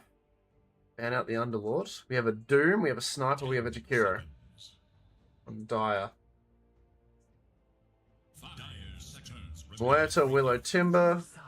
No, oh no. Whoa. What's up with these picks? Medusa and Sniper in the same team?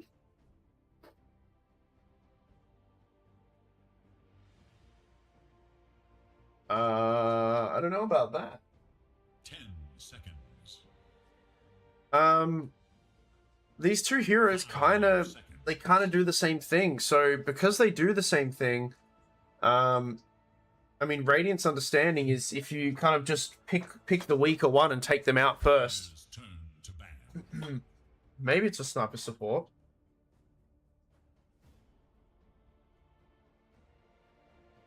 Maybe it's a Sniper support. I don't know.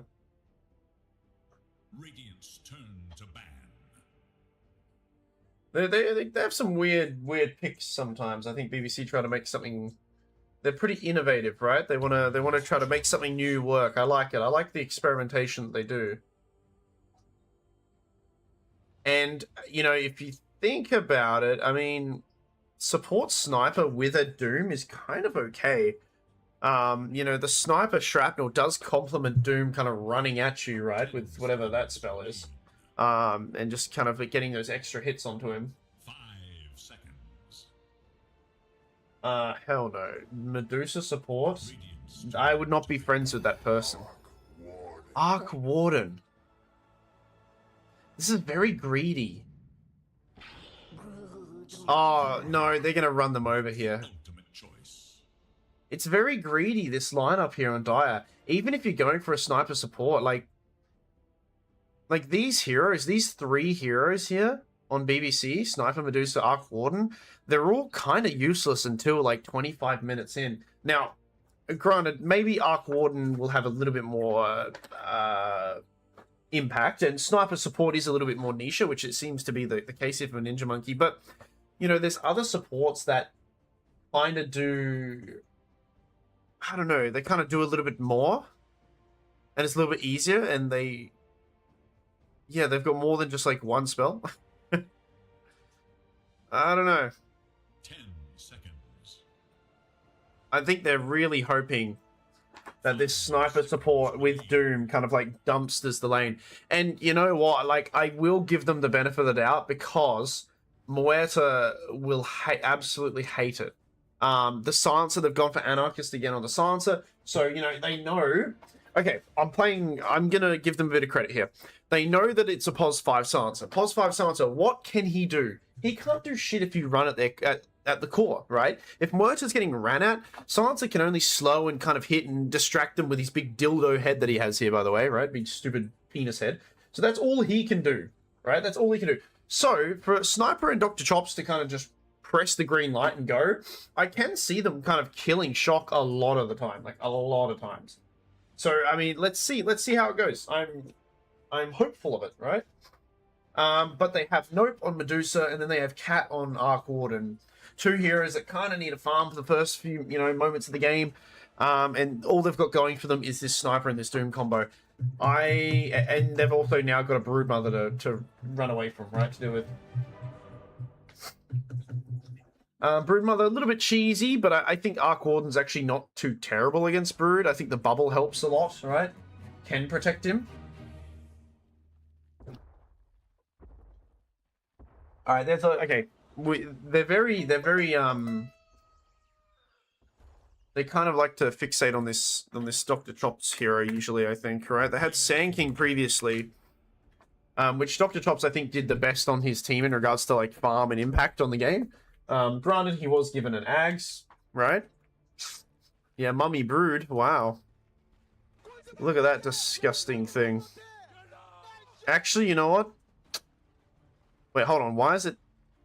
Is that face a glitch? Is it glitched, or is her face always in, like, with it as well? Yeah. So weird.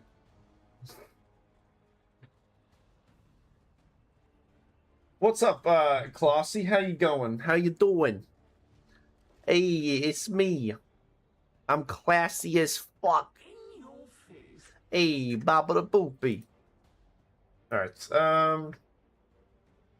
yeah, look, this is a good, phone call, Reaver. I haven't spoken much about the Timbersaw 2. Timbersaw level 6 is going to... Oh, I've completely misread where people are a little bit. No, it doesn't matter, actually. I thought they're on different sides of the map each, but, yeah, Timbersaw gonna go up against the Deucer. Reduced strength isn't really hit because of the shield, but it's whatever. So beautiful. You have my respect. You have my respect. Yeah, I don't know. Jakiro is not terrible. He's still a really good laner. I think he's not going to do... I don't think he's really going to do too much against the Timbersaw. Timbersaw Willow lane is not one I've seen in a while. They can combo pretty well, I guess. You know, the Bramble Maze sets up for some pretty good Timber Chains and Whirling Deaths. So it's not too bad.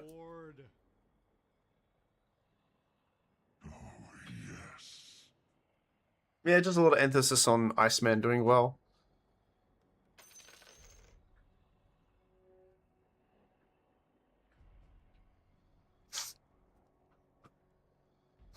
Support Sniper. Support Sniper. What's the build here for Support Sniper? It's kind of hard, like... Usually, items... Huh. Hope everything's okay, damn. Good on Reaver for still playing. Sag says no. That's hilarious. I am curious, what's he going to build on this sniper support? I mean, Mage Slayer's okay, right? Because whoever you hit is just going to do less magical damage, but it's not really going to affect much of the Brood. All the true heroes are the ones or the Muerta. all the way. 30 seconds to battle. We may never witness another match like He could go Rod of Atos. I was saying how good this item is, right? Sniper could go Rod of Atos and then get a Glepnia. But he's quite weak as well, though, to like getting ganked on. If Timbersaw sees Sniper, he needs to just like run at him. Easy kill on this little goblin man or whatever.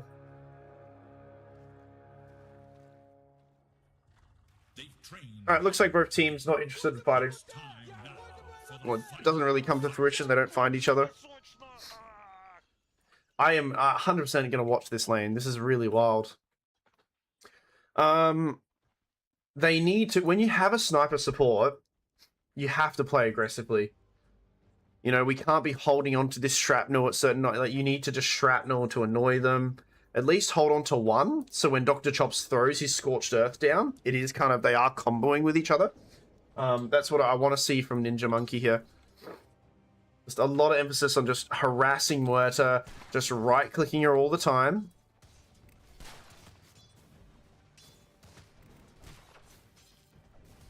What's going on up here? Oh.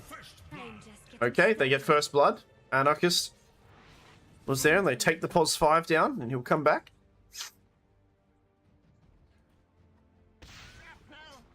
He needs to just bully him. He needs to keep hitting him. Like, Sniper should win this fight 100%. There we go. Honestly, like, if you're a pretty experienced Sniper player, you should be able to zone both of these heroes out. Muerta and Silencer are two right-click heroes as well, so obviously, you know, they're not melee heroes, so they've got, you know, they can hit you back pretty hard, but ideally, I think if you get some, like, early movement speed as well, these shrapnel charges, they are really obnoxious. We'll see how it goes. And then all you need is Doom to get a Scorched Earth down on top of whoever that person is.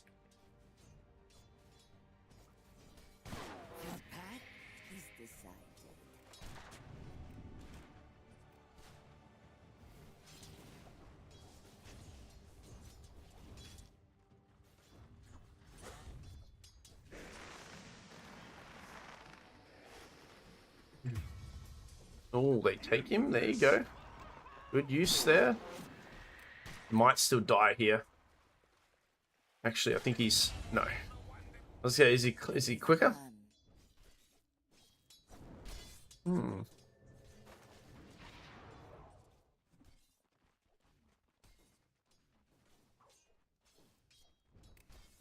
It's good space, though, for chops. A few hits here.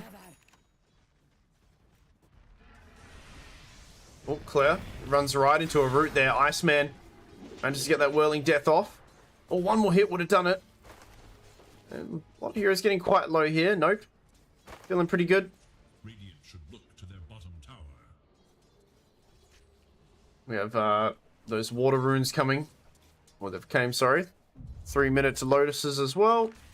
Bit of a fight going on here for this top one, as a lot of heroes are low. Claire not really coming to Nope's help, so Nope will have to concede this one. And fortunately, I mean, getting low on mana here, we do lose. Who do we lose? We do lose the sniper bottom.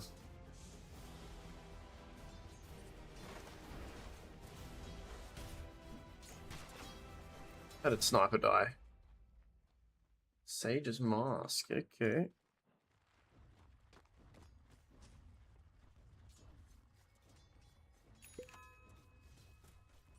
Soul Ring finishes up on the Brood.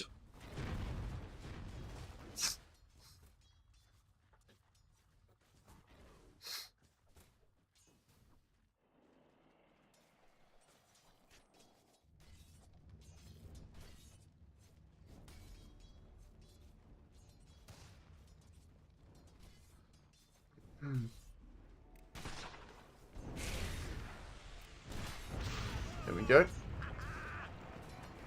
Quite comboing it together. Chops actually went away.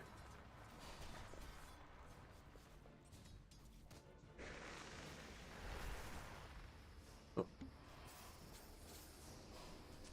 Nope, running low. Yeah, both sets of heroes in each of this top and bottom lane just kind of poking and prodding at each other. I'm sure, you know, once level 6 comes through, we will see a huge shift in who can pressure who, and with, you know, Radiant becoming the more dominant side up here with Timbersaws level 6, and then Dire with the Doom, you know, equally so being a threat to the enemy core. But we're still a little bit away from it for now, as we'll continue to look at the mid lane with Brood and, you know, Slap and Cat doing very good, actually. Both of them very, very evenly matched here, it seems.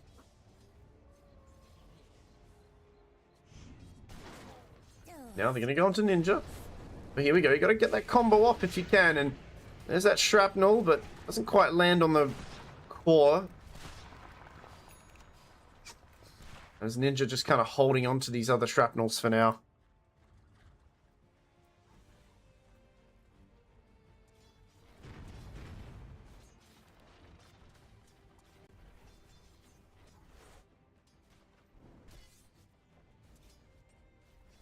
We'll see if there's a rotation maybe for the mid laners as the 6-minute power rune is going to spawn. It doesn't look like it's going to happen though, as it seems that there's a lot of damage. A lot of damage and a lot of fighting going on in both of these lanes still right now.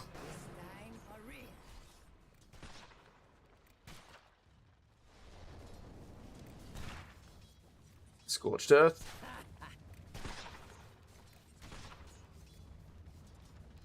Yeah, there's the slow. They combo it, and now with that dead shot, unfortunately missing, those Shock manages just to get out of there. A rough one. Cat now level 6, so got the clone with them. Able to pressure Slap a bit more.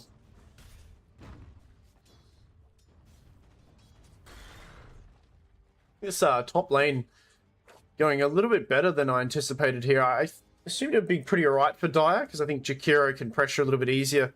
And yeah, like I said, there's not much... they can't really kill Deucer until level 6 on Iceman, but Deucer's done pretty good with the last hits. But as I say that, they are going to go for her now, her mana. Getting a little bit low, but she should be okay. But we see that Slap may have gone for a kill onto Cat here. Gonna have to limp away this spider.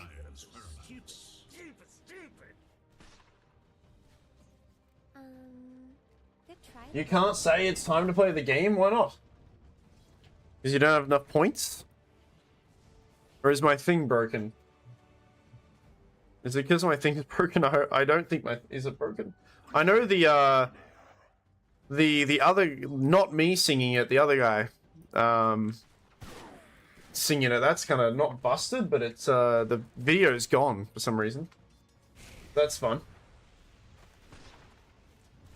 Weren't you playing in a game, Wacko? Were you playing in a game before? There's a lot of games going on across all of the leagues. The Dota 2 LA, AU, and Phoenix League. There's a lot of games going on.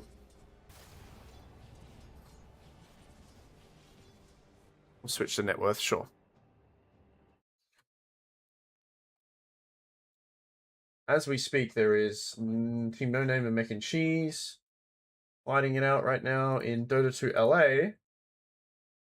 There is Pig versus Gap Villas, as well as another game which is Special Treants versus Nameless.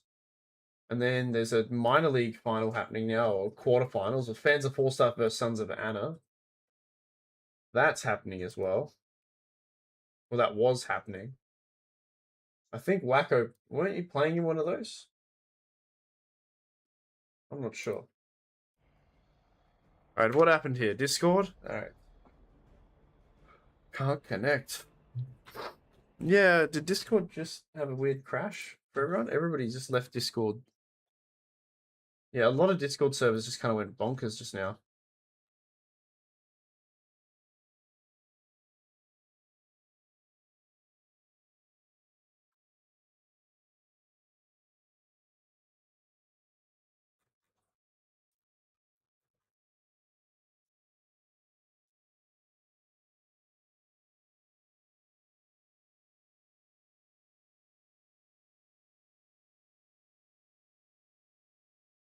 Hmm.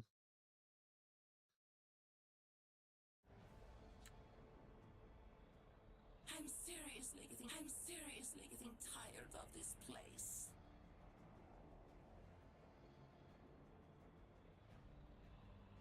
What the hell, Slap? Oh, yeah, that's a weird thing to say.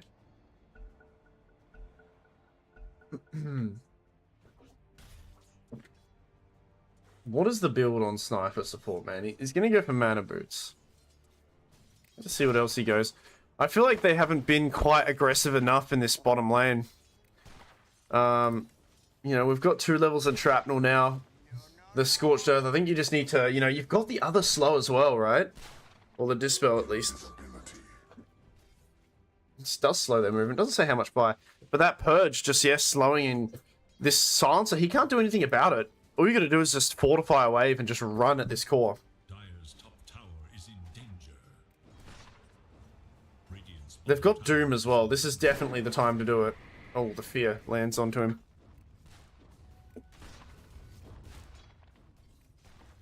It's easy kills here.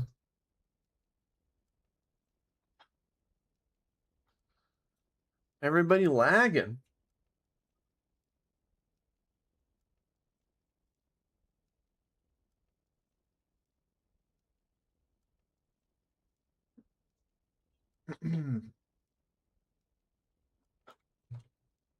Three for one. Pretty low scoring game right now in regards to the kills. Orca Malevolence is very good against Arc Warden. Arc Warden going for his own farming item there, the Maelstrom. Duruso going to get a Manta Style first after he's gotten these treads. Nothing queued up for these guys. Doom going for drums into wraps, I think.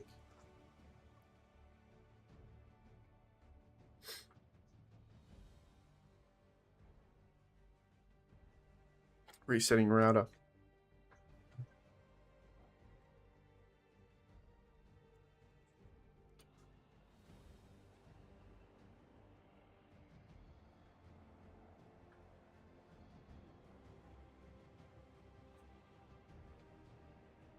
Should we jump to another game while we wait? Let's see how this one's going. The Mac and Cheese versus No Name.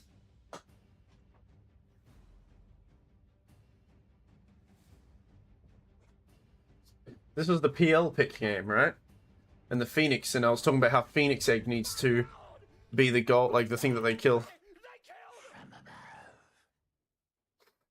They need to be killing the Phoenix a lot, which Phoenix has died a few times. Viper is doing really well. 11 and 3 on JJ. King 6 and 0. Yeah, this is looking pretty rough for Dire.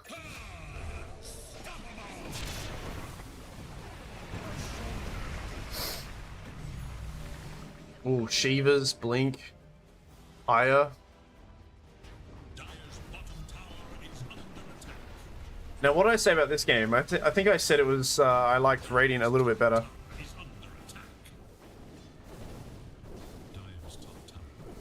Mostly because there's multiple easy ways to kind of run down and kill people. When Mech and Cheese, they kind of have to get a really good egg off. I mean, the Techies is really nice. They got some good egg protecting, but this Phoenix is kind of a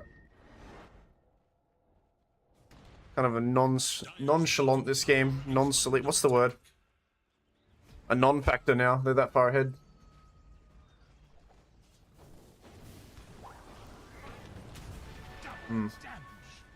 Usually when I see a Phoenix, I love to see like a Primal Beast or a Mars, something that combos and gets the egg off. This game, like they have an Axe Call and that's kind of it. So it makes it a little bit harder for David to like successfully get some good eggs off. Oh, he banished him. Did he just... No, he still took the damage. Okay. He's going to go for the egg. The egg does get popped, but here comes Dan, right-clicking it down.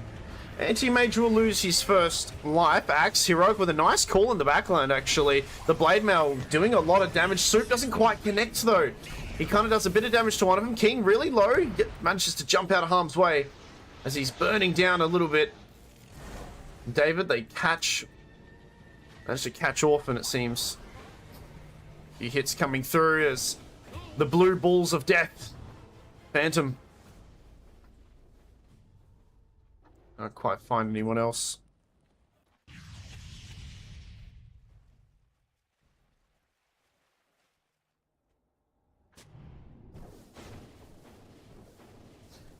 I want to test if it's time to play the game works. Which one is my one and which one is the other one? See, this one doesn't have... Yeah, it doesn't have a thing anymore. God damn it. Time to play the game. It doesn't work anymore, that one. That's strange. It's time to play the game. Right. Yeah, that one works. Juvie, that one works. It's time to play the game. Jesus Christ. Alright, look, we're back, Sweet. So checking in on that other game, it looks like the team was better. Oh, this is what I said. I mean, he's not level 6 yet, but Timbersaw gets to that level where he's got his supports with him to help out, but they are. Nice stun here from Claire, and they do still kill Nope, but Iceman, he's so low, can he go down to Claire? No. 30 HP. Oh, pause. Okay. We weren't ready. I think he's still lagging on Nope. They lost the, Yeah, I mean... Who's server lagging? Oh no, Ninja Monkey. I don't know, this support sniper has, you know, it is a Pulse 4 sniper who hasn't really rushed to any other lanes yet. You know, we're only 9 minutes in, but there hasn't been, yeah, never mind. 400, damn. A lot of lag here.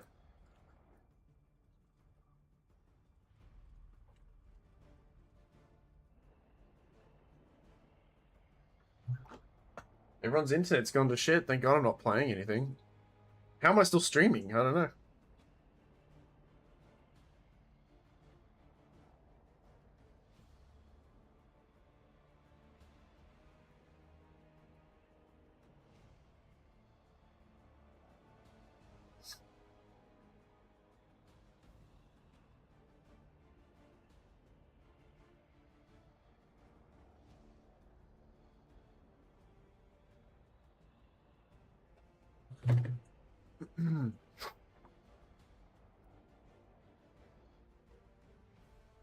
Still got Doom.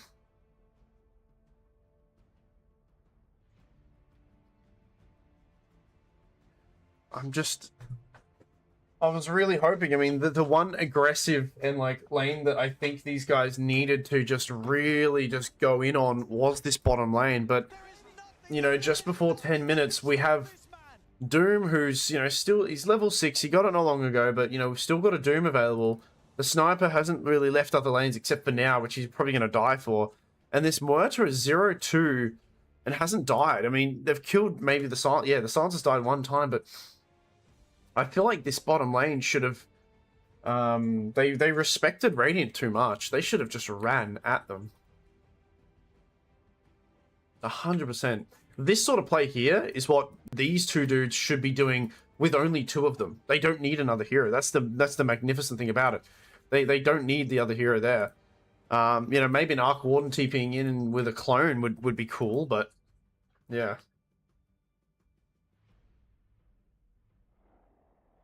Alright, so yeah, what's the go here? How does Ninja get out of this?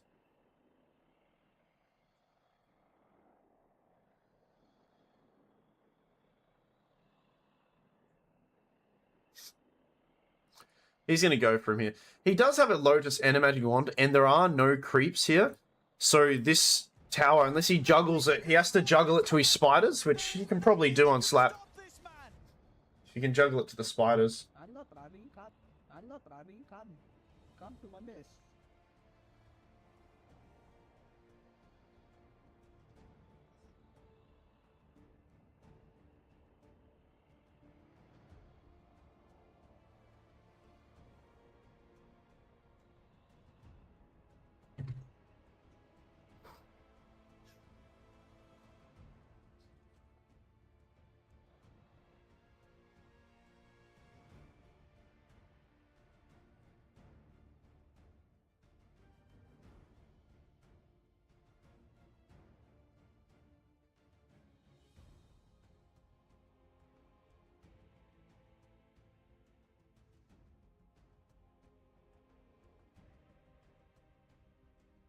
Hmm.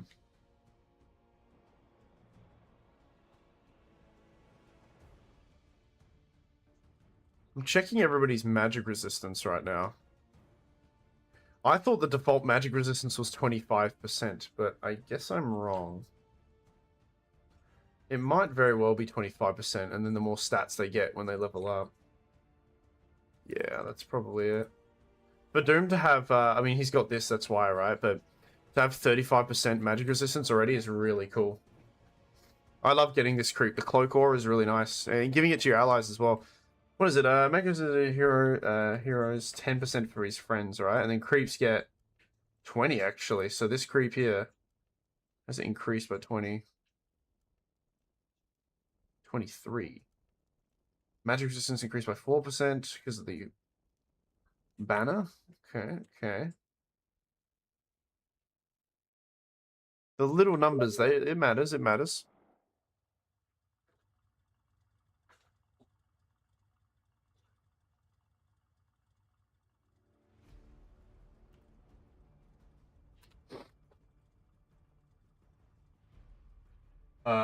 Stack that aura. Not sure if you still can. I don't think you can. No, surely not.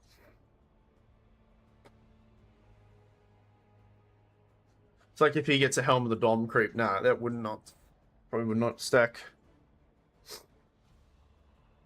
Man, the other series also had a like a bit of an internet issue, right? Is Australia's internet going to shit? Should I not play a game after this? Because I was thinking about it.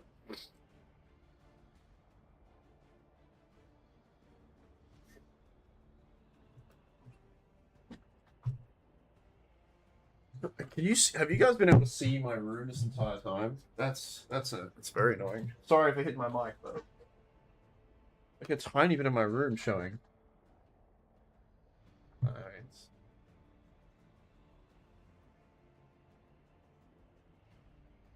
I'm seriously getting tired of this place.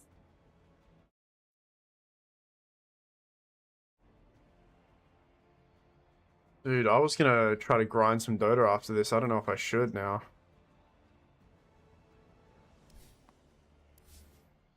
Masterful mark. I want to know what happens here. I'd love to know.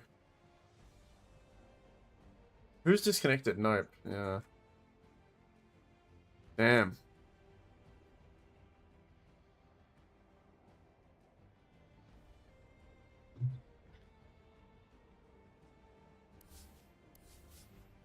We're gonna jump to the other one. Which is probably almost over.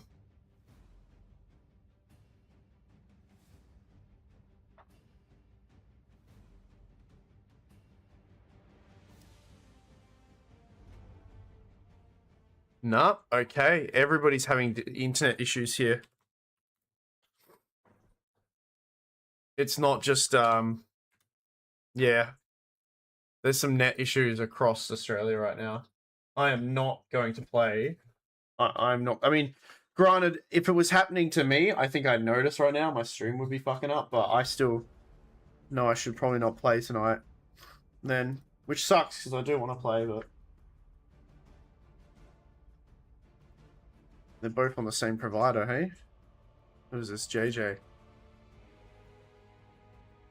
Yeah, both sets of games.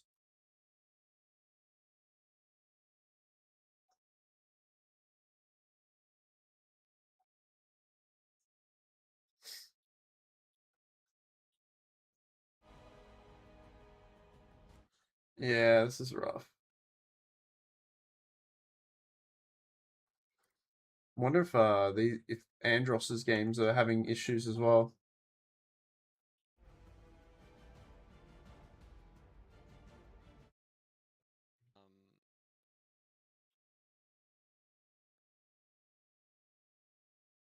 No, I think they're fine. They're in a drafting stage anyway.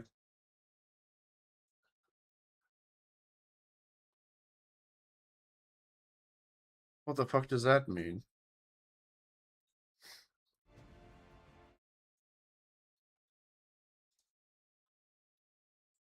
I can't keep the runs for too long. Yeah, I look. Whoa, even I disconnected. That's crazy. Every game, there's shit going, like, it's not good, man. What's going on, man? The internet's gone terrible in multiple people's households. I couldn't connect now.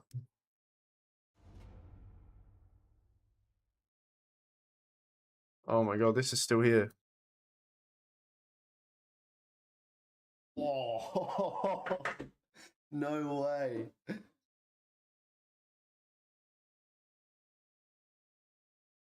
Are we back? Are we back?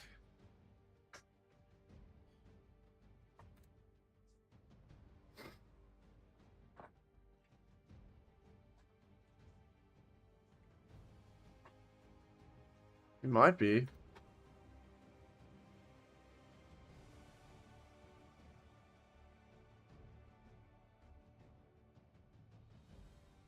Dude, I hate our Australia's internet is so shit. The amount of times I have like lag spikes in my games as well, it's so bad.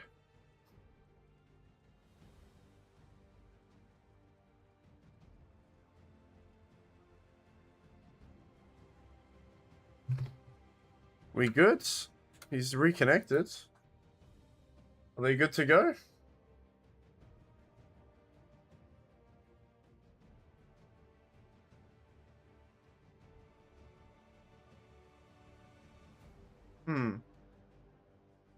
Probably not. It's been pretty bad for everybody. Yeah, this is rough, man. My ping normally in SEA is 70 to 80 ping, which is playable. It's definitely playable, but my problem isn't the ping, it's the packet loss in and out. That's the problem. It become like that, those numbers spike, which I guess then affects the ping.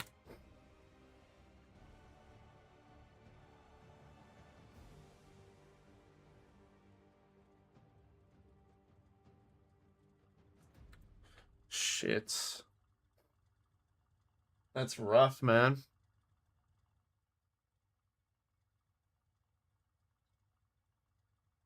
Yeah.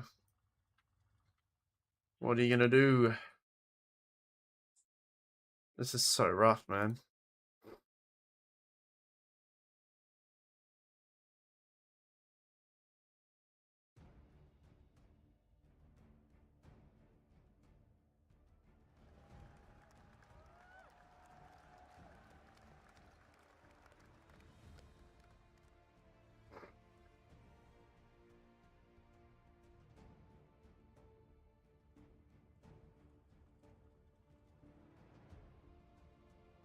Isn't Nope one of the admins? So he'll, ironically, he'll know. I'm gonna abuse someone on the phone.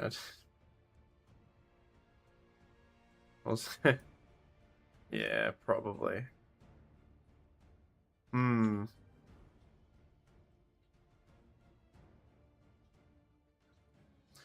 I'm so glad that I'm not glad this is happening, but I'm glad I'm not the only one that experiences this. Like, there is... Yeah, there is, like, moments in Dota, and I've streamed, and it's happened whilst I've streamed as well. My stream hasn't, like, it's specifically Dota. It's specifically Dota, and it will just, like, the ping or the packet loss will fuck up.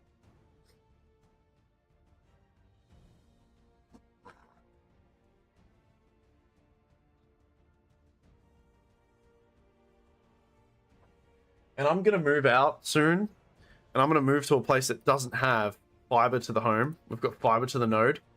So my internet's going to get worse where I go. I'm going to try to buy... I might try to buy Starlink. I don't care. It's just necessary for me.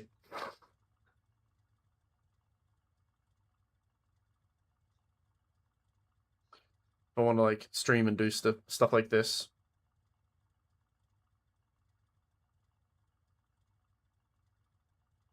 I have tomorrow off work as well, so I've been editing as a little side project. Right, you can pretend. Where is my? I've been editing a video because I thought it was shit, and then I decided, like, actually, you know what? Let's just keep doing it. I'm doing like little TikTok-y thing, but I want to keep playing more like other games, not just Dota. But I'm not sure if you remember when I played the Polar Express. I've been editing a video together, but I use Clipchamp, and Clipchamp is really bad. Oh, well, okay. Well, oh shit. Oh wow, it's even kind of laggy for me. It's kind of jumping around a bit. Okay. Fuck, why is that so loud? Yeah, I have fiber to the premises right now, at the house I'm at now. It is quite expensive. I have that now. Well, when I say I mean my parents. My parents have it now. Let's watch Nope and see how laggy he is. Okay, last hit, nice.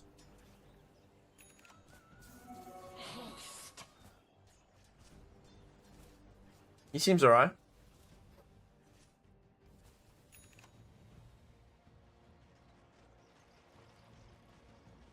Alright, we're back. We're good. Alright, let's see. It's time to use Doom. But now they've brought Iceman down here, who is actually a level below the Doom. And who are we going to go for? Oh, the ult is getting used onto Slap, and a nice combo here with the Root too, but I mean, Nope is getting quite low as well. Does have that wand, but doesn't get it off in time before Slap throws a few spiders at him.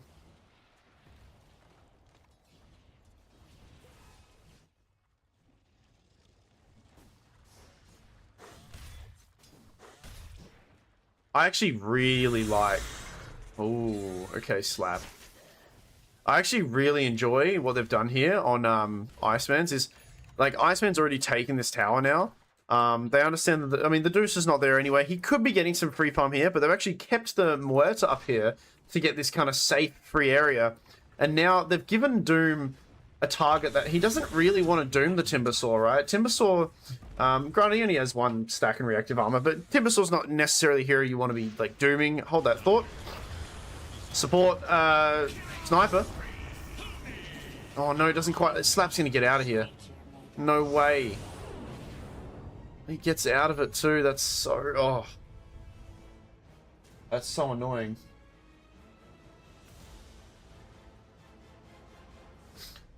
I treat Doom like I treat a Faceless Void. The longer this Doom is... Alright. Okay.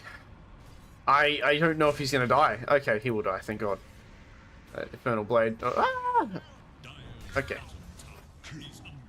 Good, there we go. That's what I wanted to see. Just tip him, okay. Tip Iceman.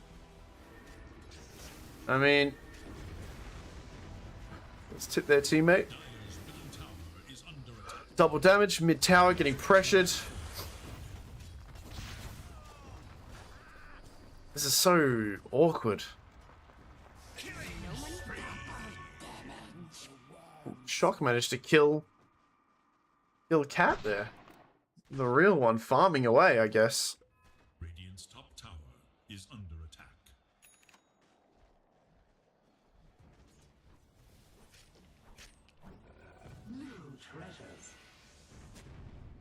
I like that she's using this to farm and not necessarily go for kills, or at least, you know, a part of the amplification just to farm up. You'll be able to get that Orchid very quickly. 4k net worth ahead for Radiant right now. Or Iceman and his squad of goth girl enjoyers, a squad of gooners.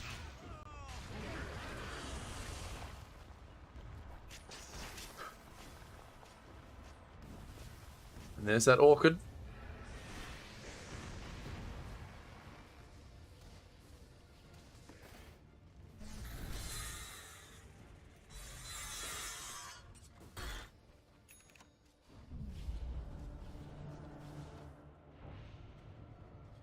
How's Deuce doing? Yeah, still just going to farm up here. Is anyone stacking for her? No. Cat also farming. So, I mean, with Doom off cooldown, and you've got a Medusa and a Arc Warden farming, like, Radiant, they need to be getting towers. Now, granted, they are... Here we go. Yeah, they're making plays. They've got to be making these plays. Now, look at this. Oh, my God. Yeah. That sucks. Yeah, nope. Oh, my God, the mana just gets drained. Global Silence to back him up as well. Triple kill for Slap. As he is 6-0 on this disgusting spider. This spider lady.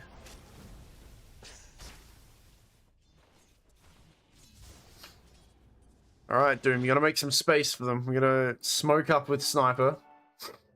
Try to get some things done.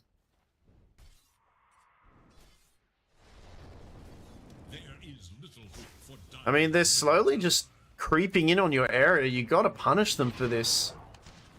I mean, we have the Medusa as the one kind of... What is going on here? This shouldn't be happening. This spider's just dancing around everybody.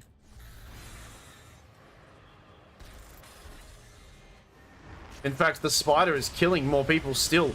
Doom is coming in now, but you've already lost one hero. Slap getting melted away, but the heals might actually keep him alive long enough as Dr. Chops comes in. Is he able to Doom? He's silenced for now, so he can't. As Slap tries to make some space between them each. He'll silence, but he'll run into one of the traps there, and he'll finally go down, but he took a few people with him. It's a lot of gold going to Cat, though.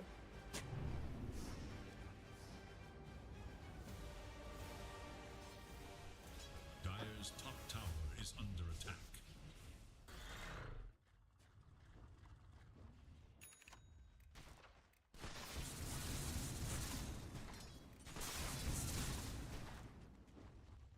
Dire should look to their top tower. Yeah, Shock 3-0, having a fun time.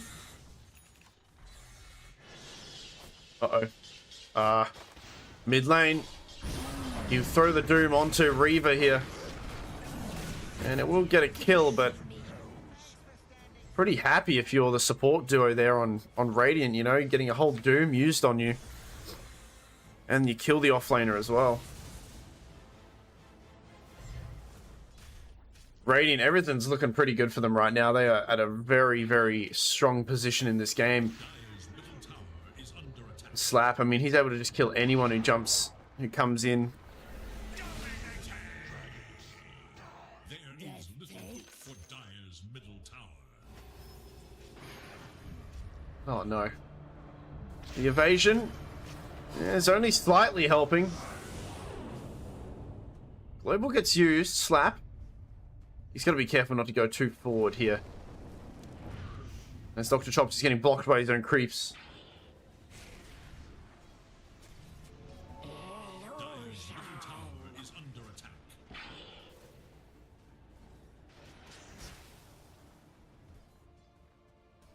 Dire's top tower is under attack. Oh, the real cat rooted, silenced up. And Dr. Chops comes to help out, but he's only going to feed another kill towards them as well. Nice attempt here from Claire to turn the fight around a little bit, but it's a triple kill for Slap. It might be an ultra kill here, actually. There we go, ultra kill for the bug. Dire's bottom tower is in danger. As this is a very slow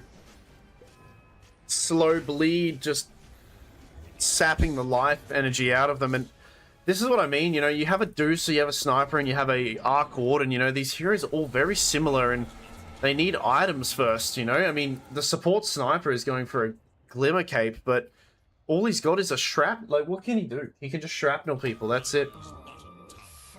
And it was a bit too passive in lane down there, so it made it a bit harder. Shock is 4-0 now. He hasn't died yet.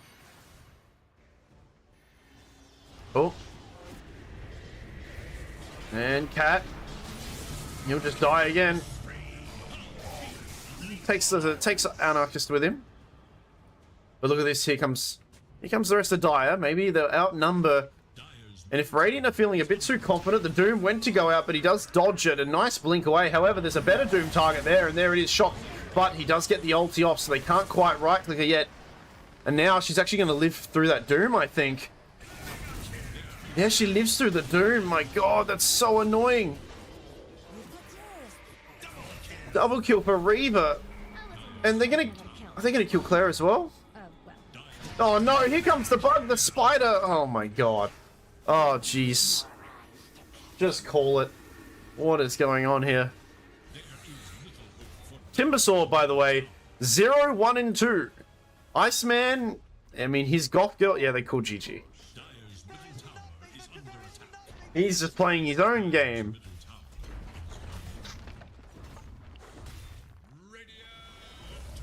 Damn. That was a rough time. Yeah, the Mech and Cheese game is going. Was this a best of? This is still best of 2, right? This game also had some disconnects as well.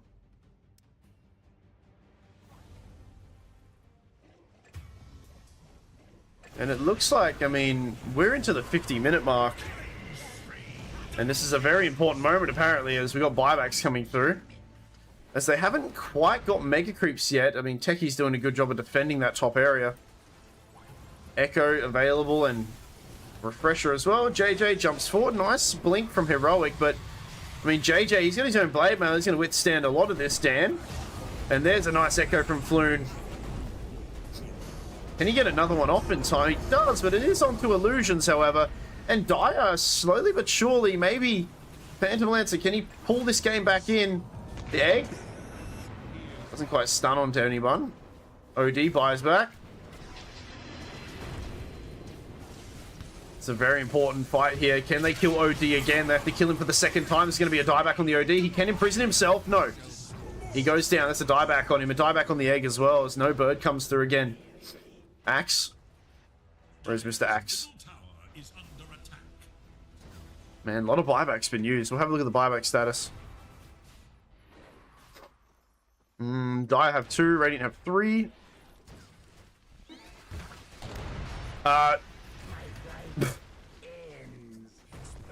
that a dieback on the Viper? It is. And now King, I mean, he's gonna die back as well. Can we save him? We have no saves. He BKBs. King. Silenced up. He has no Manta. But Bulk. A bit of problem as well as he's just getting completely zoned out and held in place. Can Axe come back? Where is he?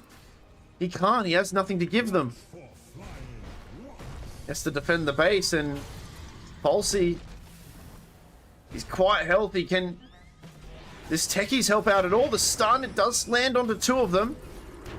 Can he throw the taser on as well? Can he do anything? No, he cannot. Axe was a little bit late. He's going to come now, but everyone else is already dead. He could get a good call here. But he'll need people to buy back if he does.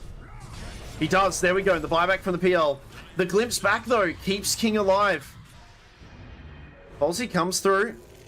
Can they cancel any other blink daggers? The Shiva's Guard does quite land, but he actually has an Aghanim Scepter, so he will close or make a bit of distance here. This is a pretty close set of games here. Ay. They defend. Oh, Anti-Mage comes in. Manta. So Dire have only one buyback.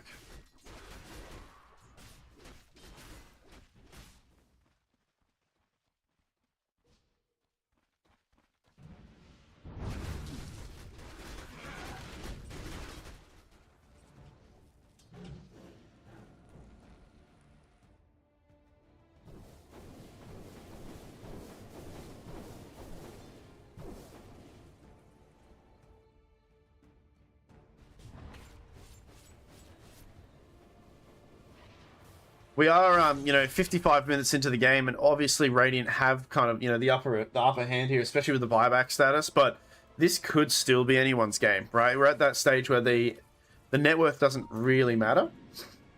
All it takes is like one really good call and follow up, and I mean the egg is extremely important as well in the Phoenix too, even more so now that we're in post 55 minutes. Soup doing a brilliant job here, just trying to defend his racks, throwing heaps of bombs down. He doesn't want these creeps to really blow them up. Oh, look at where OD is. OD goes into the backlines. Look at the Snapfire. The Snapfire getting pressured out. Axe blinks in. Does he get the call off? I think he did. OD still trying to find this pesky Snapfire. He will hold on. He doesn't actually have the ulti yet. He must have used it actually previously. And Snapfire managed to turn around. Look at these Mortimer kisses. That's two dead. The egg didn't even get off. PL is trying his best as well. Nobody else came with OD to finish off Snapfire. And this is probably going to be game here. As the Phantom. And that's 3 gone. No buyback. GG. Mega secured.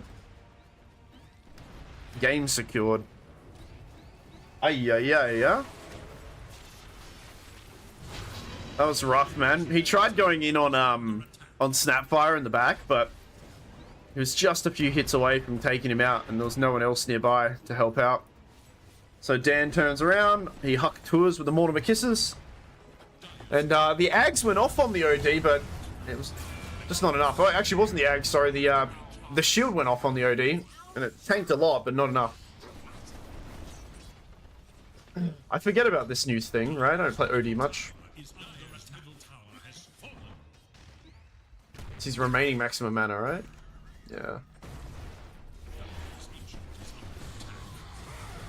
Oh, he's trying his best. Heroic trying to be the hero.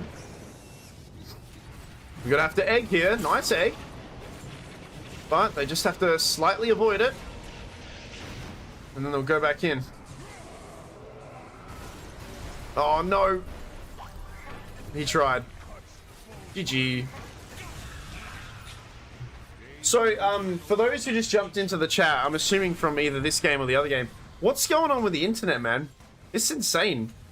Because it wasn't just this series. I've been jumping from game to game from different orgs, right?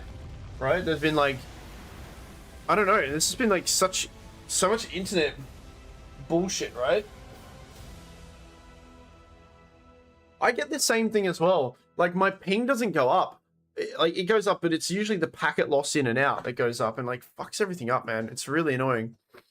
So I know Jay had some lag that game, and then in the other game, it was Nope, right? On who he was lagging, he was gone. There was a point, guys, where yeah, I don't know. There was a point, guys, where I was jumping between two series from Phoenix Dota, and both games were paused. Like both games are paused. I couldn't do anything. It's really annoying, man. I don't know. I get this sometimes as well.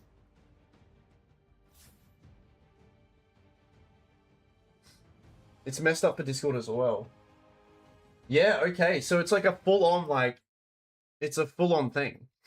Big Australia internet issues kind of thing going on, huh? That's so annoying. Like, that's so stupid. I don't know.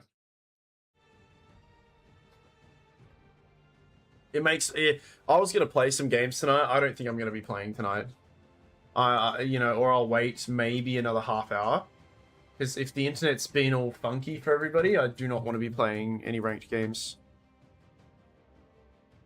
Which I've been losing lately. Yeah, I do not want to be playing any games. It's not good. Okay. Maybe I'll play some Turbo, because those don't matter. But there we go. I'm sure, I think, is there other games going on? There are some other games going on right now, but I'm kind of all casted out. I've had a big day today. Nothing for Dota 2 LA, that's finished. Dota 2 AU, apparently there's still a game going on right now. I think that's finished though, because they're not in the Discord, and they're usually good, and they're in the Discord a lot. Phoenix has still got some things going on. No, it does not. I lied to you. Yeah. Alright, that's it then, hey? We're good. That's okay. My casting was a bit meh tonight. My energy levels are low. I'm playing Xbox games though. It's been fine. I don't. Yeah. I think something very specific with Australia's internet and like Valve servers, like specifically Dota 2 servers, like any other game, I'm actually kind of okay, right? My stream should be cutting out if there was real internet issues. My stream should be cutting out. So it is very much nichely catered to Dota 2 servers, right? Which is fucking annoying. So fucking annoying, right? It's been like this for so long, right? It's really annoying. Anyway, whatever. That's a video I'm editing. That's not what we want to see. I don't know. Hey, does anyone have any recommendations of like free video editing software that isn't shit like this? I use this one, which is Clipchamp, which is like the free Microsoft thing. And like I've gotten used to it. Right? I've gotten used to it. But it's kind of bad. Because I'm trying to edit this video here. I want to see if it works, if this happens actually. Context. I clipped a bunch of like 1 second clips together, and because this editor is so shit, it cuts each of them, like it pauses.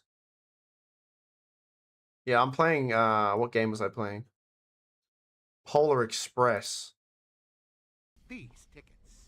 I don't know if you guys can see this. Is this working? Okay. I don't know. I'm trying to do like a TikTok or whatever. I'm not really good at editing. Oh my god, he's going to kill her. He's gonna go to the edge of it and Spartan kick her off. Okay, so let's see if it works. Let's see if it does this, right? I edited all these clips together. Now it's gonna cut. It's gonna cut. Ooh, whoa. Oh, I need to get. No, I can't. Ah, no! Oh god, this game. No! There's like that. That's that little pause that happens. I fucking hate it. And I think it's just because there's a shit piece of software. So if anyone has DaVinci Resolve, okay. DaVinci Resolve. Let me write that down. On my phone. I'll do it on my phone. DaVinci Resolve. Yeah, I don't know. I'm trying to edit some like video together, but I have a 3-minute limit, so I'm gonna have to do different TikToks. This is me playing Polar Express, or the PS2 game. It's great. I played it, didn't like what I was doing. Like I felt like it was boring, but now it's been like 2 months and I've revisited the footage and it's not that bad, right? It's kind of funny. I think some of you in here might have seen me playing it at one point. All right, I'm gonna go now. I don't think I'm going to be editing or do anything else. I think I need to relax. Gonna chill, chinchilla. All right, cool. Thanks for watching. I appreciate it. I'm not working tomorrow, but I've got a few things to do, and then I might do a later stream. Preferably, I'm gonna finish this video and then play a horror game because I haven't played a horror game in so long. I haven't played a horror game in such a long time, so I would like to play a horror game and do that on stream. That would be kind of cool, right? Let's do this. Yes, thank you very much. What do we have? Johnny Somalis. Yeah, what the fuck? Dashcams Australia, nice. Oh, peaceful ambience. I'm gonna play this for 1 minute.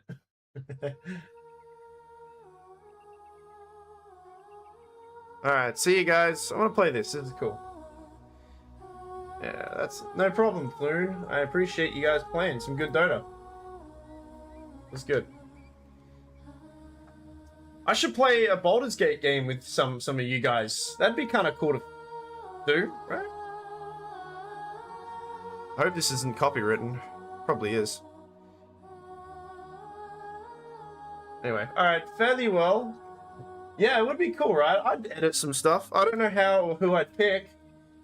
But, oh, actually, on that note, we should, alright, be quiet. We should do a Baldur's Gate run with a few of you guys, and we all roll, and we have to cosplay, or we're not cosplay in real life, but we have to roleplay as, like, Dota 2 heroes. We make Dota 2 heroes into Baldur's Gate.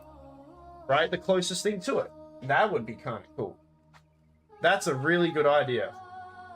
Alright, maybe I'll pencil that in. Alright, see you later, guys. Love you all. Have a drink some water. Be kind to one another. See ya.